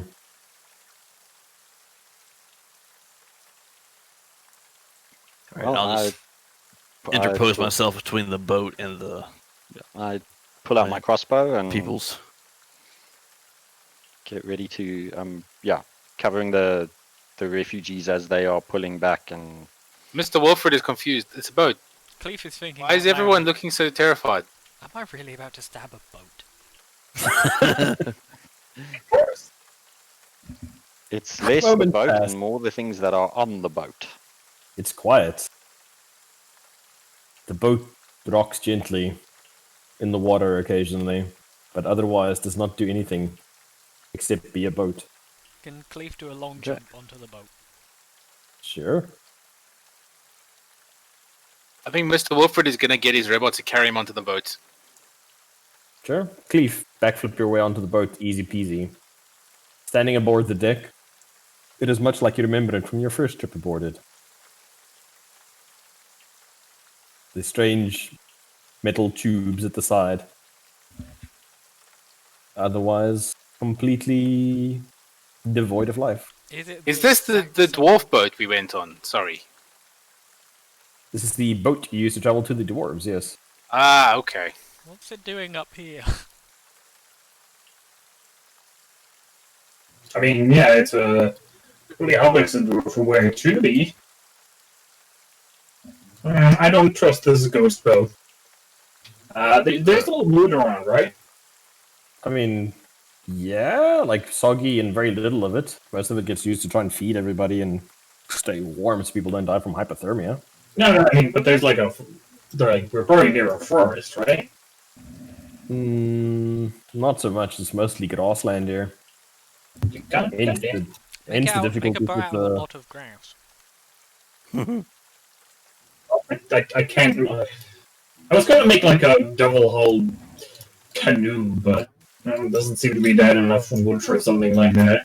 Can I stab You the know, boat? it's the boat. Mr. Wolford's gonna go below deck to look at these interesting-looking tubes. They appear to be just tubes, but they call to you, Mr. Wilfred. They tug at some idea. Yes, tubes. Some- Whisper your secrets. They tell you about the secret gunpowder. Can I see? I see Mr. Wilfred. They use them to store sausages. Ready? Yeah, just ram them up in there, and they keep them nice and safe and fresh. It doesn't seem very practical. Surely the best place to store a sausage is in your stomach. Do y'all see a boat on the map or something? No. No. Nope. Okay. I just thought maybe I would load something. Sure, there's a boat for y'all. There's a Let me put some water for you. It's There you it's go. a growing boat. There you go. Have a boat. Oh no, it's upside down. Alright, it's capsized. It's fine. It's back up again. Have the orcs gotten like a few hundred meters away? Oh yeah, they're just backing away. They don't know Yeah, what I'll to just- make of this. I'll just holler out, stay a few hundred meters from the water as it comes towards you, maybe, and I'll climb up on the boat too. Okay. Mr. Wolford is exploring the After boat. I've covered everybody onto the boat, I'll climb up as well. I do want to stab the boat to see if it reacts. It screams. Really? No, it doesn't. No. Just a I boat. was like for real? It's a mimic! Also, thanks for that, Matt. It's going in my folder. I thought you might like it. Yes, this is an excellent boat. Oh no. The boat sits Okay. still, does not appear to move. The sails hang slack in the rain. Nothing happens. Is there any trace that or like any signs of life or anything that may have been on this boat? Sure. Recently? You proceed to investigate the boat. Yes. You step inside. I'll go Middle on the deck. boat. You could wait outside the boat, Liddy. If you Just want. hover next to it. Oh, actually, You that's something investigate good the to boat. try. You find a dining room with 5 bowls of hot soup set out, still steaming. No source of who made it or where it came from. I'll be right back in a second. Appears to be a boat. Yeah, Seems to is be there, waiting. is there anybody else sort of with me going, or is everybody still out on deck? Oh no, I'm investigating the boat, but I'm looking for supplies and I'm poking around barrels and stuff. Cleve wants to try some because he hasn't had a Sure. chance because there haven't been any large bodies of water. Sure. If Cleve runs fast enough, can he run on water? I don't know. Can Cleve run on water? Only one way to find out. Is that a racial thing you have, or No, that's I'm wondering if Cleve can run fast enough to run on water. sure? Go try it. Cleve tries. You guys see Cleve jump off the side of the boat and sink like a rock, immediately disappearing beneath the surface of the waves. Bubbles pop up on the surface. And just, shit, fuck, bollocks. And then you break the surface, trading water. Water is salty. What's with this group of jumping in water? Did they? Good question. They learned nothing. Okay. From the dining room, are there any other rooms leading off of it? Oh yeah, there's a brig, sleeping area, some hammocks laid out, barrels with various fruits and vegetables and things. I'm back. That's boat items here. Okay. And the sleeping quarters. How many beds or hammocks or whatever have been laid out and prepared for people? 5 hammocks, blanket for each, couple of pillows.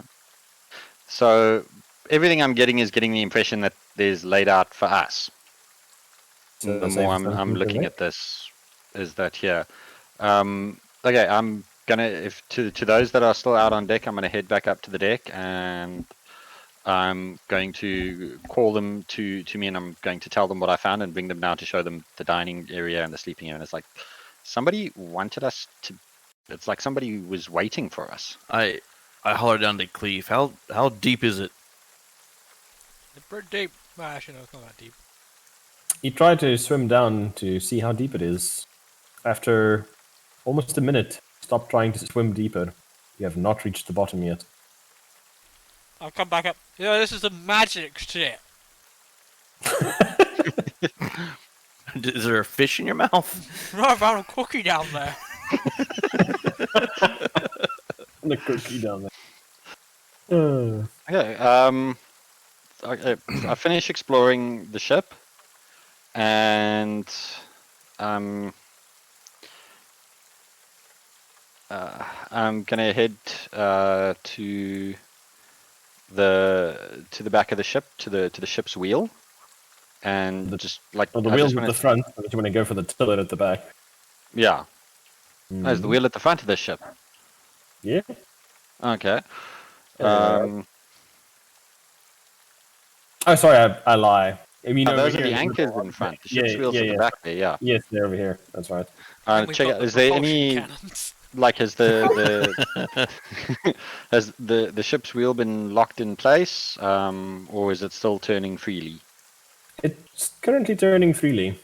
Okay, so I'm head back down to everyone and say, well, obviously somebody wanted us to board this ship, so shall we see where it That's all goes? the more reason we shouldn't board it. Yeah. You turn to Mr. Wolford, and he's actually got like a pirate captain cap on his top hat. Shrimp is still on land, right? Yeah. I want to take my rope and like throw him one end of it and just say, "Hold this." And I grab the rope Sure. and I put my hand on the deck and I'm gonna cast Dispel Magic. Sure. Does the boat go poof? The boat does not go poof. It appears to be a boat. Okay, never mind. And I shout over to Shrimp. Shrimp, the lake's some magic bullshit. We might need your help here.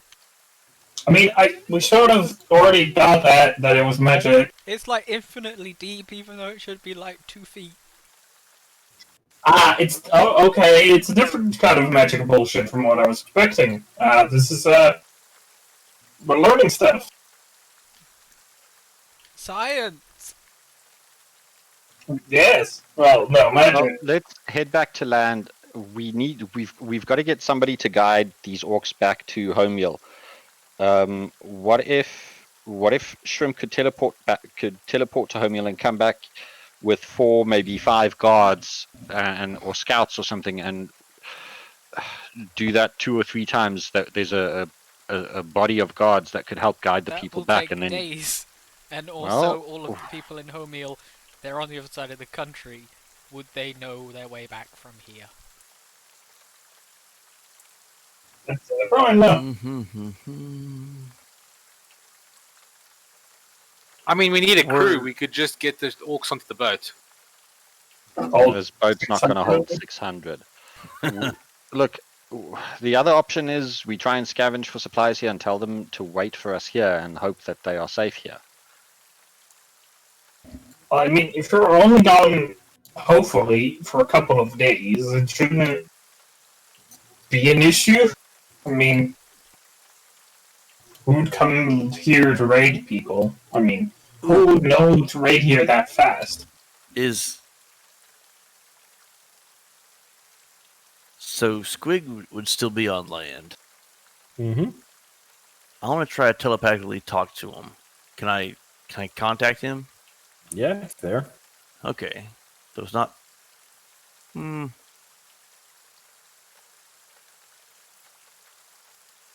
Oh, can I take out my spare dagger, show it to Shrimp, let him have a feel of it, and then like throw it towards an orc and just say, "Hold on to this." The orcs are hundreds of meters away from. I can throw stuff water. real far. Trust me. Sure, you can give a dagger to an orc. Alright, now Shrimp, you can use your magic spy bullshit on that dagger and you'll know where they are. Well, I mean, I can always just spy eyeball on them since, you know, they're actual creatures. You can keep the dagger. Bugs. Wow, is that orc from Homemeal 2? He's been learning to ingratiate himself with these new hosts.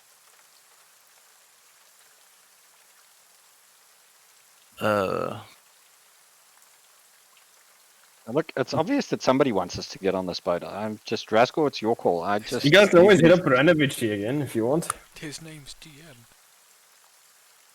No, you don't have to. You can go to Divinity if you want.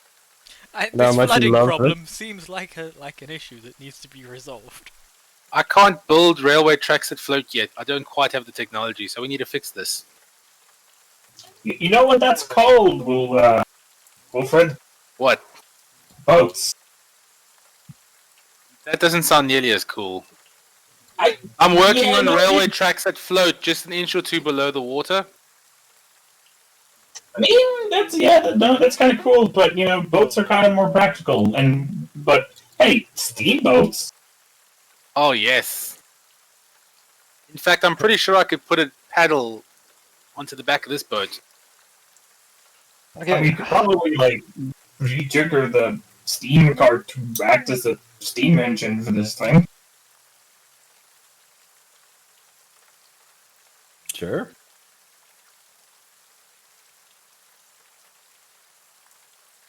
Okay, it's 1 mile. I'm keen to go on the boat, but it depends on you people. I don't really give two hoots about the refugees, to be honest. My trains are being built while I'm away, so I'm not too phased. How far in were the raids? Were they as far as the winter camp? Not quite, no. When they started closer to the... Well, near the winter camp, but yeah, not at the winter camp. Like halfway between the winter camp and the Polish border.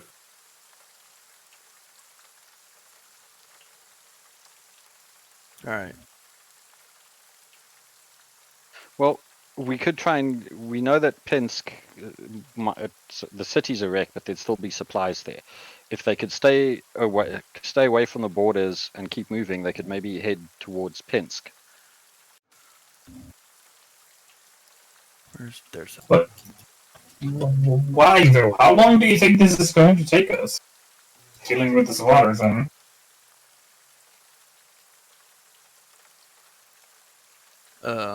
Raz, There's no telling. sometimes the best thing you can do for someone you love is to set them free. Maybe you should just forget. We definitely not need happening. to build an old folks' home in Homuel with padded rooms and straitjackets. It's good that you're planning for your future. Well, let's do this. If we head out on the boat, and if we're gone for more than 2 days, Shrimp can always use his magic to bring us back here. Yeah. Yeah. But for I'll now, just spy on where the orcs Rodney's- are and all. Rodner's fairly safe from... Rodner's fairly far away from the... or comparatively far away from the border, and they can always send small parties in and around to try and pick up whatever they can, supplies, weapons. Oh, I mean, you can also tell the orcs to also go north. That way, you know, they'll be bordering Lithuania rather than Poland, and the entire giant lake situation will, you know, kind of protect them from raids. Yeah, but most human settlements see a giant band of orcs. They're going to try to wipe them out. Yeah. Oh, yeah, I think- don't how actually long- go through the border. How long would it take them to Basically get to the stay winter camp from here, Griffey? About 3 months. Okay, we're gonna have to wait. Jesus. Yeah, we're gonna have to leave them here. We'll have to play. We, Yeah, I'll leave Squig with them and tell them. if we're not back within like a week, they need to start trekking southwest towards Homeal. Tell them to avoid the human settlements, except as far as possible, and just try and get maybe to Pinsk. Honestly, if we're not back in a week, head to the winter camp, and if they have trouble there, head to Plinsk. Okay. You leave your instructions for them. Okay. But we're still on a boat that. Well, not all of Just us. sitting Shrimp here. wasn't on the boat. He hasn't gotten on the boat yet. Maybe whatever magic is here will kick in once everybody's on the boat. Cleve's still in the water. Cleve needs to get back on the boat. Does he though? Cleve gets Fine. on the boat. Cleve's gonna walk. Shrimp, what are you behind. doing? Fine, I'll get on the goddamn boat. You can do deals with refugees you want, or go to Branovici. It's up to you, bro. What was that? I don't want to deal with them. They're smelly. Cleve, while you were putting signs up around Berenovici, did it seem like the forest was growing at all? Like the Feywild was expanding? It's a very astute question, Rasgor. I don't know. Did it? I mean, it was on fire. It's definitely on fire in places. Did it get bigger? I was there for Make like an a month. Make an intelligence check to see whether or not you noticed.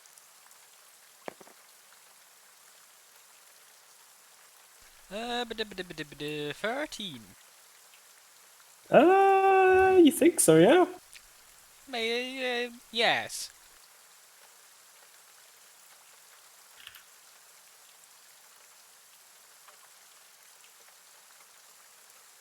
So, boys, what are you doing? We've got one vote for boat with Wilfred.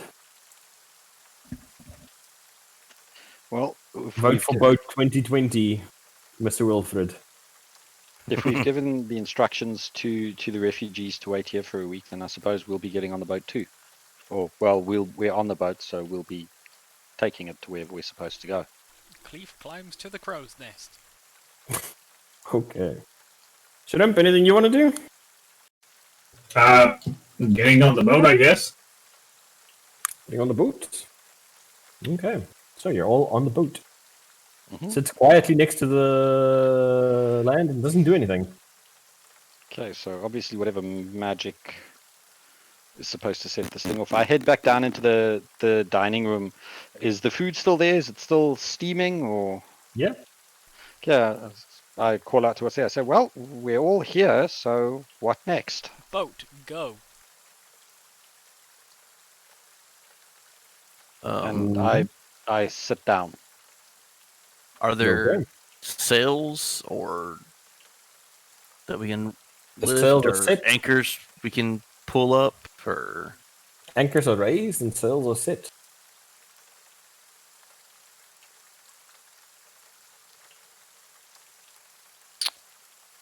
yeah, I'm not Mr. Wilfred's boasting. gonna go and start playing with the wheel. I can figure this out. It's just a boat. I can drive land vehicles. How hard could this be? Damn.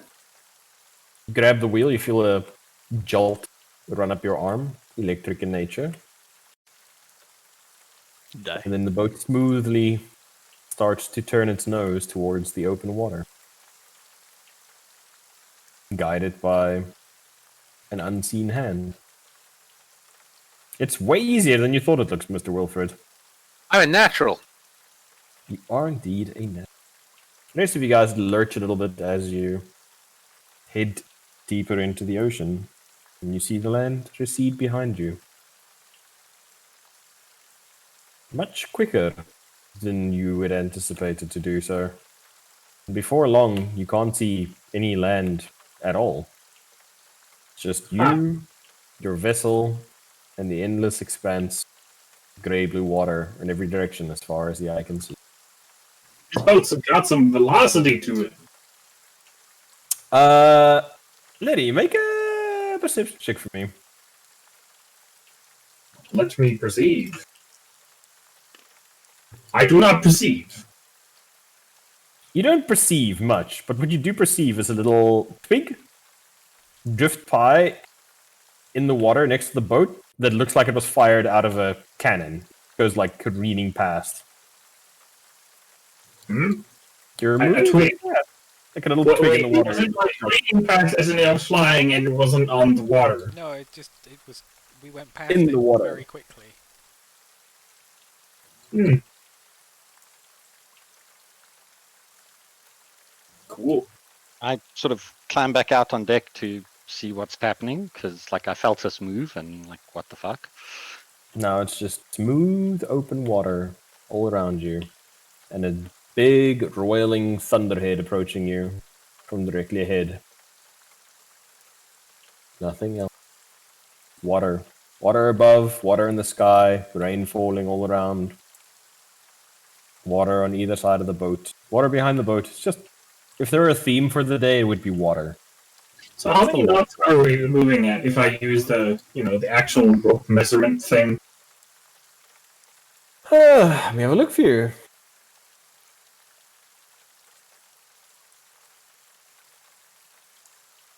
I have to nautically do this, dick. Basically, I take it that Formula One speedboats would be proud of what we're doing. Lady, you're going about 108 knots currently. Yes, yes. That is significant velocities, and we should be definitely feeling that. Yet we aren't. This is definitely a magic boat. 124 miles an hour. Yes. In the water. And he keeps up on the crow's nest. Cleve is not even in the water anymore. He's literally just like Cleve flying. would like to try and get on Jet some ski. get on some skis. I'm going to preface Water this with, skis. are you sure? Foot ski. What's I don't mean, think it's what we're gonna Keith get- would really do. we have strong rope.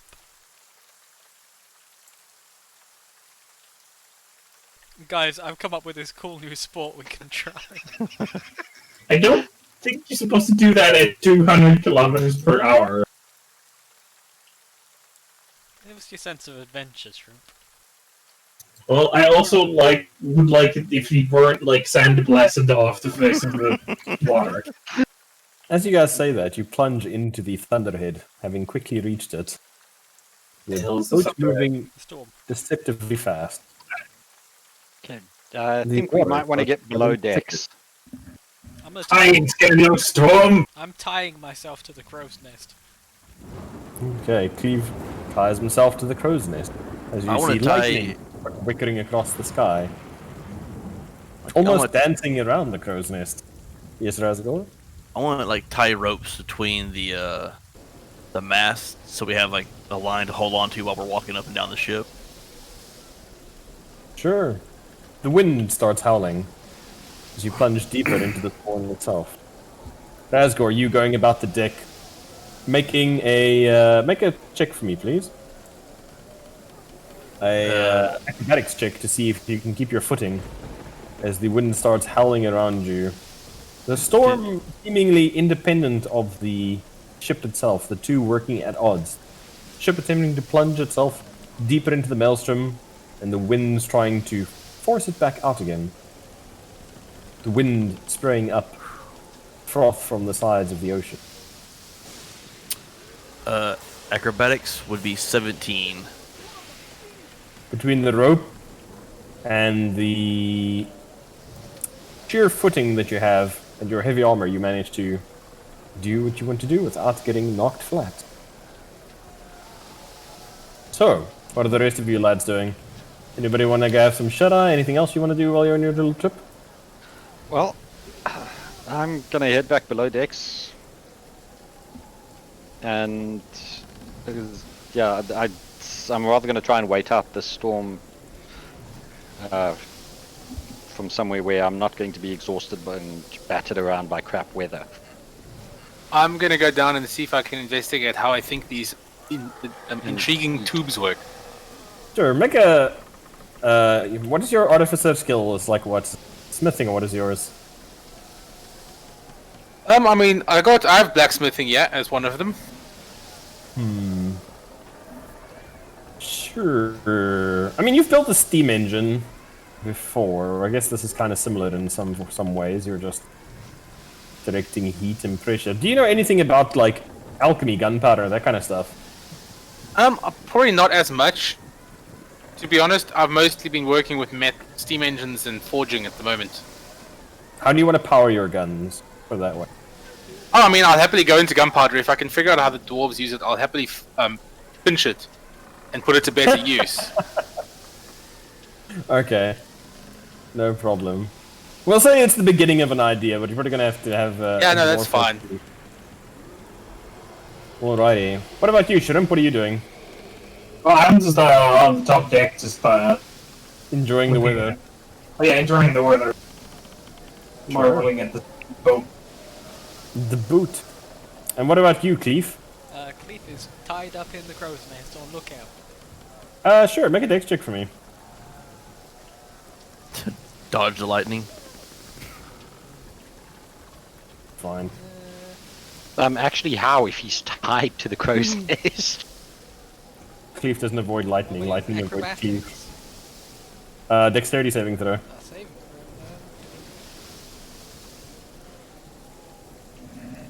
15.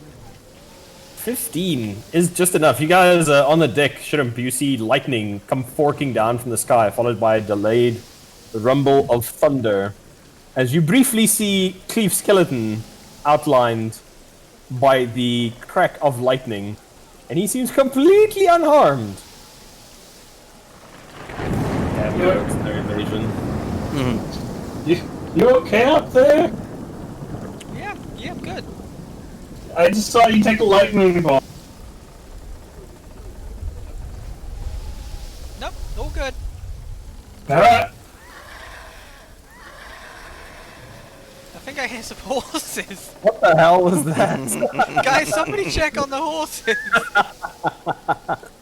Somebody check the horses. Ghost riders in Ghost the riders. sky. They're seahorses. Oh no! Get out! Oh, I just realized that my sound has not been working at all.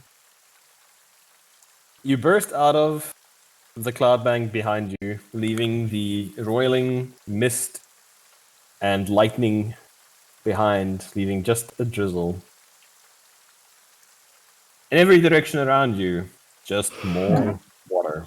Water for days. Cleef. So, or Wilfred. Shrimp.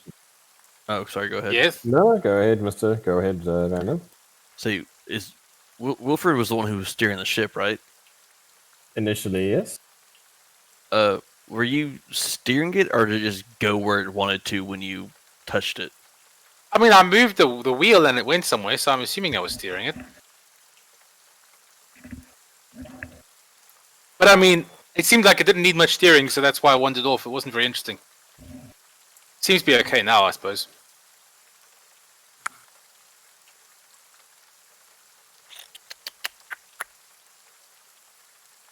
Brian, you start feeling a calling, a sense of well-being, a sense God. of coming home.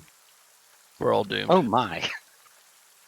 Shrimp, Ah, you start feeling a little tendril, a little thought form, just smallest little smidgen, reaching out to you from somewhere across the water. And you simply hear the thoughts, I'm back, brother. oh, go. Oh, no. Please. I come out onto the deck and I'm looking very relaxed and, almost happy. Please. Wait, are you dead up there? Yeah, Well, I mean, outside of... it's very loud. I think we got problems. I think we got problems. You know, Star, Star Spawn thing we fought in the dormant thing place? Yes. I think he may be back. But we killed him.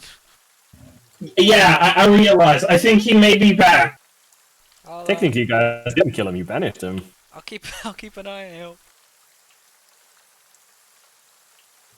Hey, Brian, what's up? Hello, shrimp. And Ah, I you head up. see. I'm just gonna head up to the back of the deck and just stand on the edge and just breathe in and out and be happy. Hey, Yeah. Brian, you see we have next a to problem. Brian's acting weird. in the water, beneath the ship, enormous Mhm. tentacled shadows keeping Oh pace with god. it, I almost legit- escorting your vessel. Shrimp, I legitimately don't see anything different with Brienne. No, I'm terrible. Trust me, it's all in the bones. Sort of, I turned to him, I was like, just everybody, this is, just relax. Nothing will hurt us here.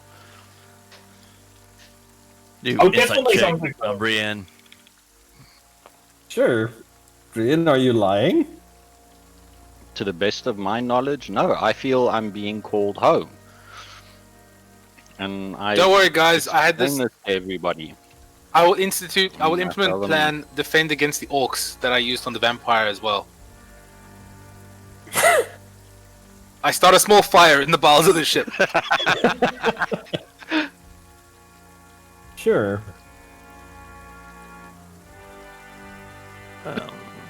A question well- for this feeling, this pull that I have. It feels like it's calling me home, but do I feel?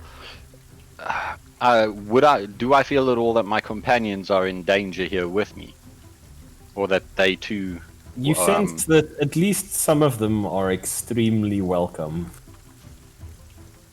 I hope that's not me. Is this the same day like that we got on the boat? To the best of your knowledge?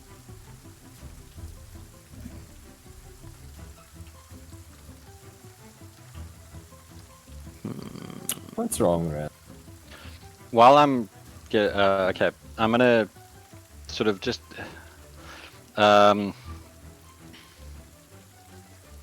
while I'm standing on the deck there, I'm just going to also I'm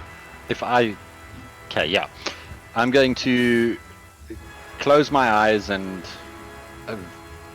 just sort of like not loudly, just sort of like in my head. Give out a prayer of thanks for bringing me home, and at the same time to also just safeguard my companions. You feel an almost overwhelming sense of satisfaction. A workman that is pleased with a project that has been long in the works but is now nearly completed. Specifically centered on yourself. And you get the feeling that it's not so much you, but that what you bring with.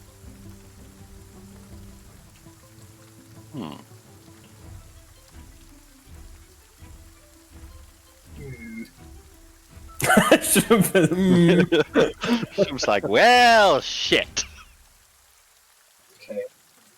I sort of like, I look at each of my companions and I try and give them a reassuring sort of like smile. Rasgord. That would definitely sound like it's a. How many fangs are in that smile? No None. more so than usual. There's all the teeth are gone. They're just Magic stuff's happening. I cast Seed Invisibility. Sure. You see something next to you, Shrimp, hovering almost on top of your face. A little... It looks very familiar. It looks a lot like a scrying sensor. Like you used to spy on people with your itty-bitty eyes from far away. But more complex. The magic more intricate than your own. Holy shit, somebody's spying on us. It's one of those doohickeys that I used to see, except scarily better than mine. I don't like that. You see it blink for a moment, flicker, Yeah, hello, I see you. And then you hear a voice, very calm, very relaxed, very smooth, going, I see you've managed to recover some of your old power. Father I don't will like be the way you pleased. said that, but yes. Can we see or hear Shrimp's conversation that he's having with Thin Air there? You can hear his part of the conversation. Lady, the voice looks at you and goes, Father will be pleased. He's missed you. Okay. We'll speak soon. We brought this vessel to speed you on your way. After our last little meeting, I was in disfavor, but the recent events have improved his disposition to somewhat. You were always his favorite. Speak soon. I see you. Shrimp, what you Jimmy doing? Brown. Who you talking to? I don't know. I think I should remember, but I don't. What were you talking about? Oh, you know, the usual. Seeing an old family I haven't seen in a while. Family? I think?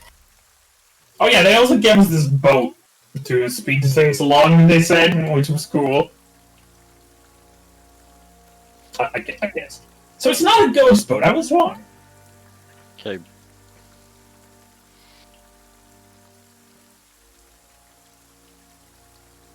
What's wrong, Brian? You're double clutching a lot there.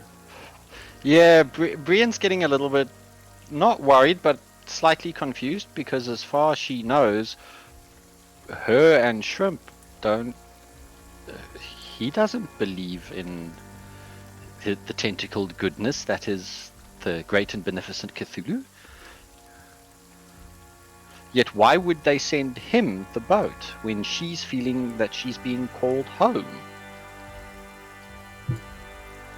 She's now I don't think she's, you would she's now bother to she's change trying to something. contemplate this now. Does it mean that Shrimp is also in his own way serving her god? Maybe she's been looking at this Question, all what's the wrong. disposition? What's the disposition of the orbs currently? I know Cleef has an orb. I got the necklace. Razgor has an orb. Oh, wait, so you've Mine- already ordered Wilfred, sorry. Mine was the white one, right? The green one, No, I gave the green one to Wilfred, Wilfred. in exchange for the. amulet. Amulet. Yeah, So Wilfred's got a green which one. The brand orange one. Hold on, so... Cleef has got an orb. He's got the banishment orb. Wilfred's Oh got yeah, he an never orb. got back. That damn bastard. Brienne, do you have any orbs remaining? No, remember the one I had blew up. And any And then Shrimp had the orange shrimps? Yeah, the rest of them are on me then. Oh, I've also got a cyan one, I think, that I picked up somewhere. What color was Yes. mine? It just says amulet of teleportation. Yours is a matched, almost like a yellowish color. It matches to the burnt orange stone that you guys found.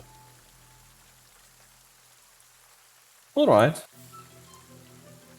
The rest of the day passes uneventfully, and eventually night falls. Yeah, I'm sort of like looking over the side of the deck, looking down at the.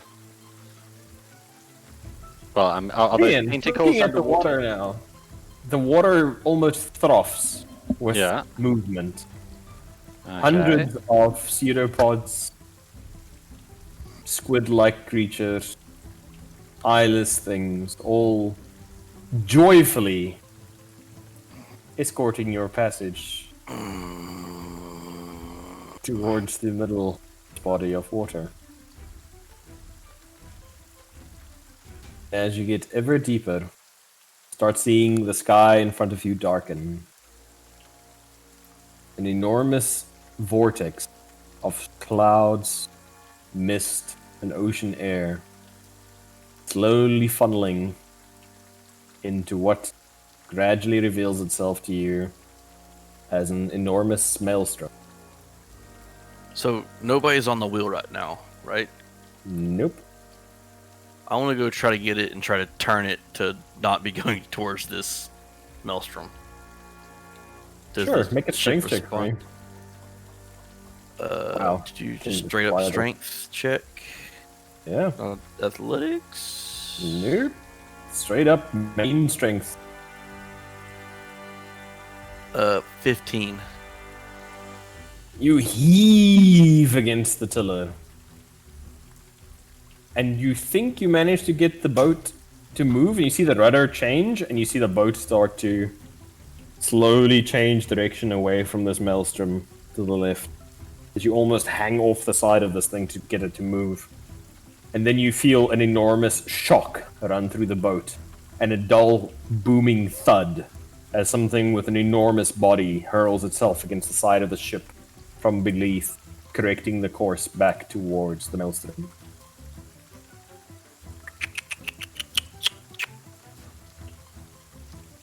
As you approach the maelstrom ever closer, you see before you grey stone lifting up out of the surface of this body of water, forming jetty, leading ever deeper into this maelstrom. So there's you say stone coming up, so almost like a walkway almost. A walkway that curls with the maelstrom itself, leading into the interior of it. And are we headed to the walkway, or are we going to be You're sailing along currently the heading- gaps in between? So, is like a whirlpool going down into the water, or like a storm above it? Both. A whirlpool in the water itself, an empty center, and above it the clouds and sky funneling mist and cloud into the maelstrom itself. Almost like a hole sucking in the bounty of this reality.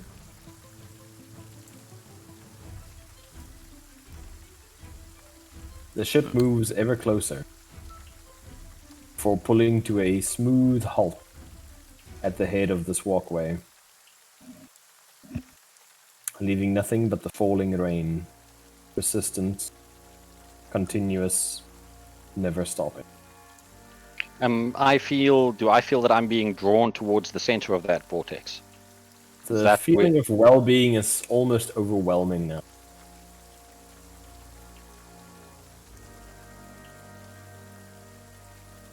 Something is calling to you. Okay, well, I look to my companions and I say, we need to go there. Something is calling me towards there. Well, we came looking for a stone, and I don't think the city exists anymore, so, is that the whole way we gotta...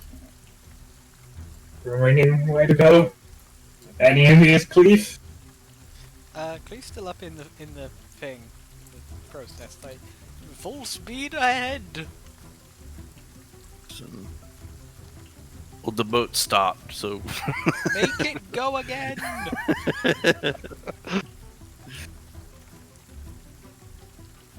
Well, oh, you know what? Hmm. I'm going to let me read this real quick.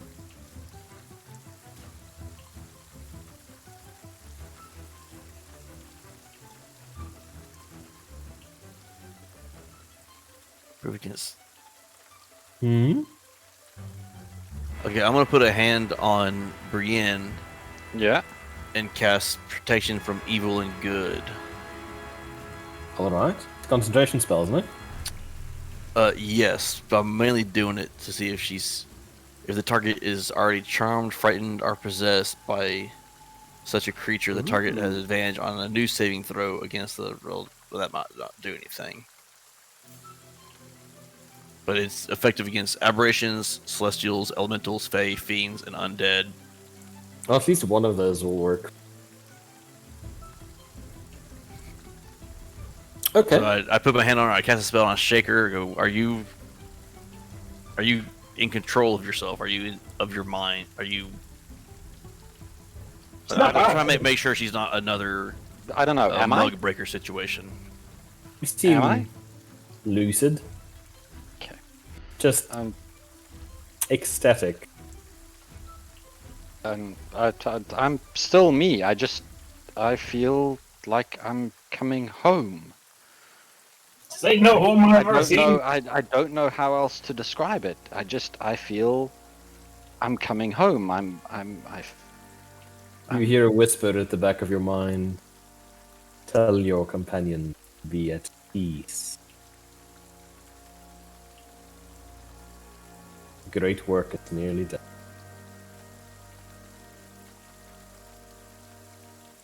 Okay, so the whole effect is the protection grants several benefits. The creature of those types have disadvantage on attack rolls against the target, and that target cannot be charmed, frightened, or possessed by them.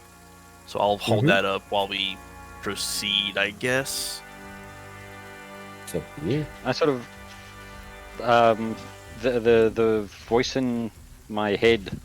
I ask everybody, when the voice speaks to me, did anybody else hear that? No, I heard a hear voice what? telling me to tell everyone to be at peace, and that the great work is almost completed.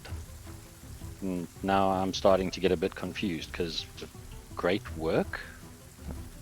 Is it the same voice who slaughtered that child? Is it? Mr. Dungeon Warmer, Master? more caring, but definitely the same voice. I look at Razgor and I get a very sudden, very it's like, I don't want to say like a chilled look, and I say it is the same voice. I don't want to trust that voice. That's the thing that killed. What was that little girl's name, Mr. DM? I can't remember. Oh, Christ. Let me go look at my notes. I have so many tabs open. Why do you do this? He was a small child. Because you speak But it too fast was- and I can't type fast enough. I'm hamburger, something like that. Hamburger. Hamburger? Hamburger pie? Terrible people. It wasn't hamburger. It was cheeseburger. Wow, so rude. Hold on. You know, I have to scroll back to like a Or ridiculous. everybody just used to call her bacon for short. Bacon and cheeseburger. Mincer. I don't know. Give her a child name that you enjoy. I can't Mincer. find it. That sounds good. Okay. Terrible people. So Yeah, okay, if that's the same voice, I'm definitely gonna be a little bit more guarded then, because if that's the same voice, that's the thing that killed Mincer, and Yeah. I did not like that voice. I sort of like scream out, "Show yourself, you bastard!" I'm up here. one last leap of faith, my dear. One last leap of faith. Not will until you be- show yourself. We have a score to settle, you and I. Then by all means, You are not my god. that remains to be seen. Come, speak to me. In my home, I have laid this path before you. You need but only walk it, and all will become clear. Did anybody else hear what the voice was saying there? Or was that just me in the back of Brian's head? Just you. Okay, I relay everything that the voice has said. I relay back to everybody. I tell them, and I tell them I'm going to go through here because I am going to kill whatever this thing is. I don't expect any of you to come with me, and it's very likely I'm not going to survive this, but I have to do this. Well, it'd be poor sport of me We're, to not follow you if you followed me. Well, let's be realistic here. We're in the middle of a seemingly almost infinite ocean. the only boat we have is controlled by the people who want us to go through that hole, so I think we have a fairly clear option. Go into the hole. Leroy Jenkins time, I guess. Like the legendary hero. Ah, yes, the legendary hero. No, there's extreme bravery. Liddy, you hear a voice as well. A different voice. It's almost time for you, brother. To recall who we really are. Shit again. What's that, Liddy? Time for what? You been all cryptic and shit again. Come talk to us face to face, as it were. We will restore your crude vessel to your glorious splendor. And You that will walk doesn't the world like sound you want. nice. Well, boys, I think, anyone got any other idea, or we just get this thing over with? All I can think of is that before we park the boat, and if it's still got if its gunpowder room is still full, we just set a long fuse on it. At least if they take us out, the explosion might take them out. I don't think that'll kill whatever the hell we're going to be going. And then we're stuck here. But it might leave them with a What nasty is that look. anyway? What is it with you and like vehicle-based bombs? I just like to have contingency plans. How is that a contingency plan? Oh yeah, let's blow up this boat. Well, if we've been Have you ever considered that if maybe- we've been beaten, then hopefully the blast will take everyone else out. Take everyone who out. Wait, Griff, you wanted to say? No, I was just gonna say, like, I think like Wilfred was a Middle Eastern insurgent in a previous life or something at this point. Definitely, Yeah. the pyromania is making itself shown. I'm not leaving the boat until Wilfred does. Smart move. Alright, come on, no dawdling. Wilfred sets himself Somebody's maker. a boat bomb using steam engine parts and That's fine. We don't need a boat bomb. Okay. I'm fine. I'm just laying it out there as an idea.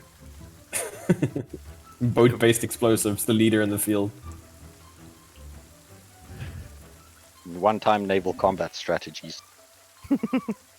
Brian, you hop onto the grey stone of Yeah. the walkway.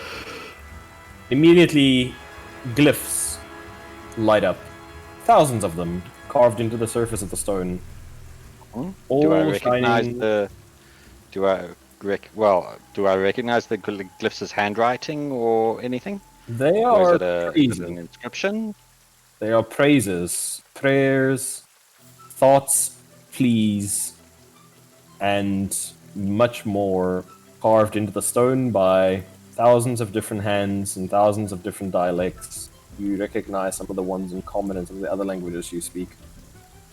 All Well, of them, I can read pretty much any language, so it's just like speaking is a problem. all of them pleading, thanking, or begging the great Lord, Lord of oceans, Lord of madness, Lord of the deep. Hailing him, welcoming it. You know, guys, I never questioned how did I get the name Shrimp.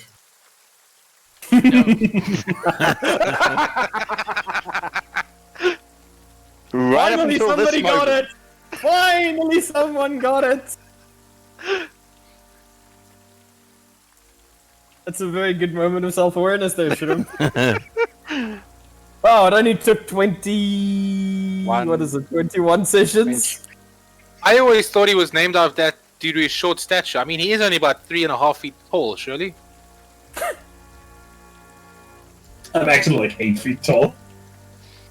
Actually, no, I'm not 8 feet tall. I'm like 5.5, but I'm really wide. So, Shrimp.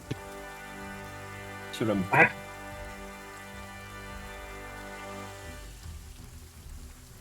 So, as you step onto this stone surface, every footfall leaves rings of rippling blue-green oceanic energy washing through the stones.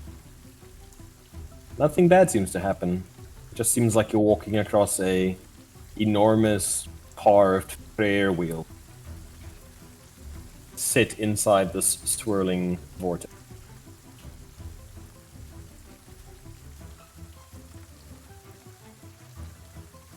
Shrimp, what are you doing? Oh, guess I'm also walking it because it's like, well, we've been summoned here, and there's really only one way to go. Alrighty. Two of you make your way deeper along the spiral. As you draw ever closer, you feel magic. Actual magic. The potential stored inside your mind that you use your ritualistic patterns of your spellbook to carve into effect, getting siphoned into this vortex. Your bodies resist the effect, but you feel a pull, as if it's trying to pull the magic itself out of you, leaving you inert, dead. Just Sorry, guys, I another just need one mortal. sec. So, you guys, you just gonna stay up on my balcony? I climb down onto the path. Yeah, come on. Big set coming out. Gotta Once go I'm- beat somebody's maker. Once I'm sure there's no fuses burning on the ship, I'm gonna follow Brian. Do you want to blow up the boat still, Wilfred? No, it's fine. I mean, you totally can. I mean, I know I could, but no, it's more of a backup plan rather than a Plan A. plan. Yes. Sure. You guys come marching ever closer to the vortex. The effect getting stronger until even the rest of you can feel it now. A pull. Magic seemingly getting siphoned away from your person on the wind and down into this vortex. Cleef, you suddenly feel old. Not human old, but ancient. As if you've lived far beyond your lifespan. Your skin visibly graying. Becoming almost metallic in the unusual sheen in the downpour. Oh, I don't like this. You don't look too good there. I don't feel too great. This is some good shit. Wilfred, your magical Okay, back Gigor again. Sorry, guys. item that you have constructed lose some of their luster, as if the magic potential that you imbued them with has been tapped. Their effectiveness decreased. Oh, I don't like siphoned that. away. Razgor, the wellspring of power within you that you tap as easily as breathing, feels diminished. A candle guttering in a storm. The roaring bonfire of your faith now just an ember. You make your way around the spiral until you eventually stand in front of the central point of this vortex. This close, you can almost feel the magic howling into it, away from it. The vortex itself, pitch black. You see neither floor nor a room, but nothing save darkness. Brian, you hear a voice in the back of your head. One final step. One last way to keep faith. Final tip. And we will finally be together.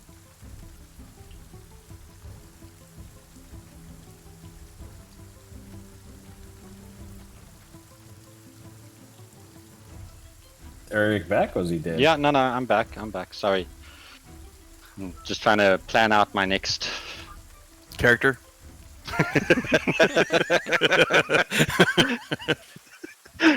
Wow.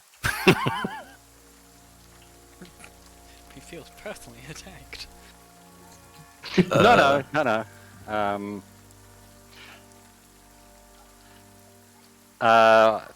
The I'm assuming that there are still glowing runes and prayers, and Yep. they run the All entire the- length of here. Yep. Yeah. I'm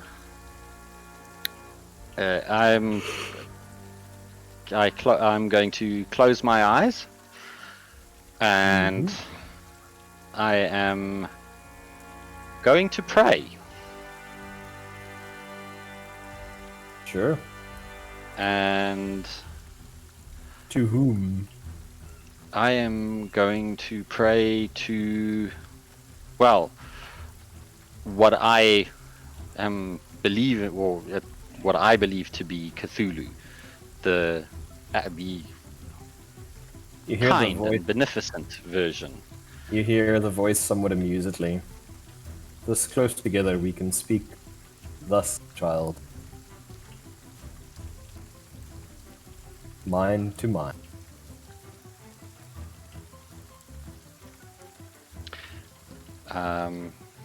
Okay, and then I am going to mentally speak to it and say, you claim to be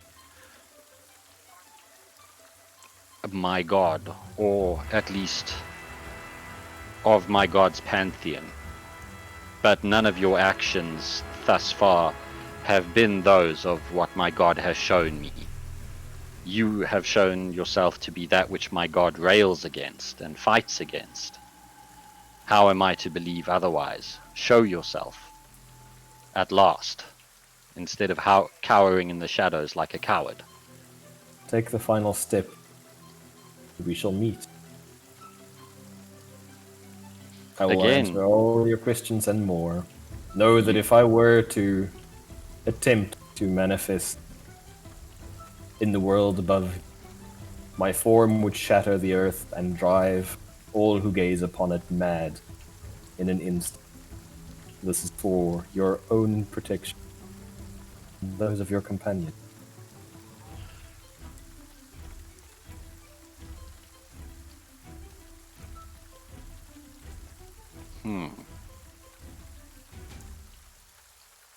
Guys, I'm not liking the way Shrimp and Brian are just kind of staring into the space, drooling slightly. To be Yeah. honest. No, How long I'm just waiting here. Like I don't. No one's talking to me right now.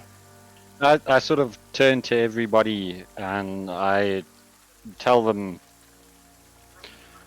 what the voice has said.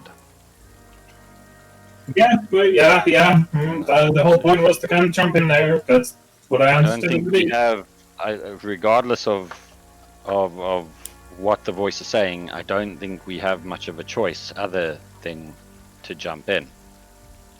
Yeah, that's kind of exactly what I've been saying all this time. So, ladies first. Actually, I say if we jump, we should all hold on to someone else, form a chain, and all go together. I mean, if that makes you feel better, sure. Group hug. Okay, and on 3. All right, On 3, everyone backflip in, and I'll bless us all. all right.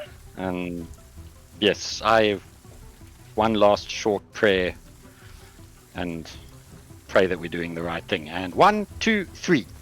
Backflip. Whee! Razgor bear hugs everybody and does a backflip with them. You just athletics the whole bunch of them, suplex them into the pool. I was gonna say, Mr. Wilfred watches everyone backflip in, saunters back to the boat, sets it on fire, saunters back and jumps into the hole. There you go. You son of a bitch! The rest of you are plunged into darkness. The last thing you see, Mr. Wilfred sauntering away from your group With a torch. with a manic gleam in his eye and tinderbox in his heart. The No, Razgor did bear hug him too, so sorry, Mr. Wilfred. boat is burning. The last thing you can see, darkness. Cold and a sudden pressure. You're plunging deep underwater. And that's where we'll end for today. Okay. Exciting. Exciting stuff. Not really. Griffey's like, it only took you guys an hour and a half to decide what you wanted to do. It's not that bad. The shrimp reveal! The shrimp reveal! Lady, you did say I got to pick why you called shrimp. Sorry. I say you did say I get to pick why you called shrimp. Oh yeah, that it did. Yeah, I mean I picked shrimp as a name, but yes, you're correct. I couldn't hear at the time. What was it? What, currently? What was the reason he was called Shrimp? Oh no, we don't know yet. I only questions is like, what I said was basically I just realized I don't know why I'm called shrimp. Oh, As we 'Cause, jump you into know, the raging see, vortex of blue Something's talking to me. water. It's okay. It's all good. Hippo, you got table save? I will. Excellent. And then next week we'll pick up here. We should have Rascor for a session, right? yeah. Nice. And then hopefully nobody dies, and it'll be great. We hope. It'll be fun. It's just flesh.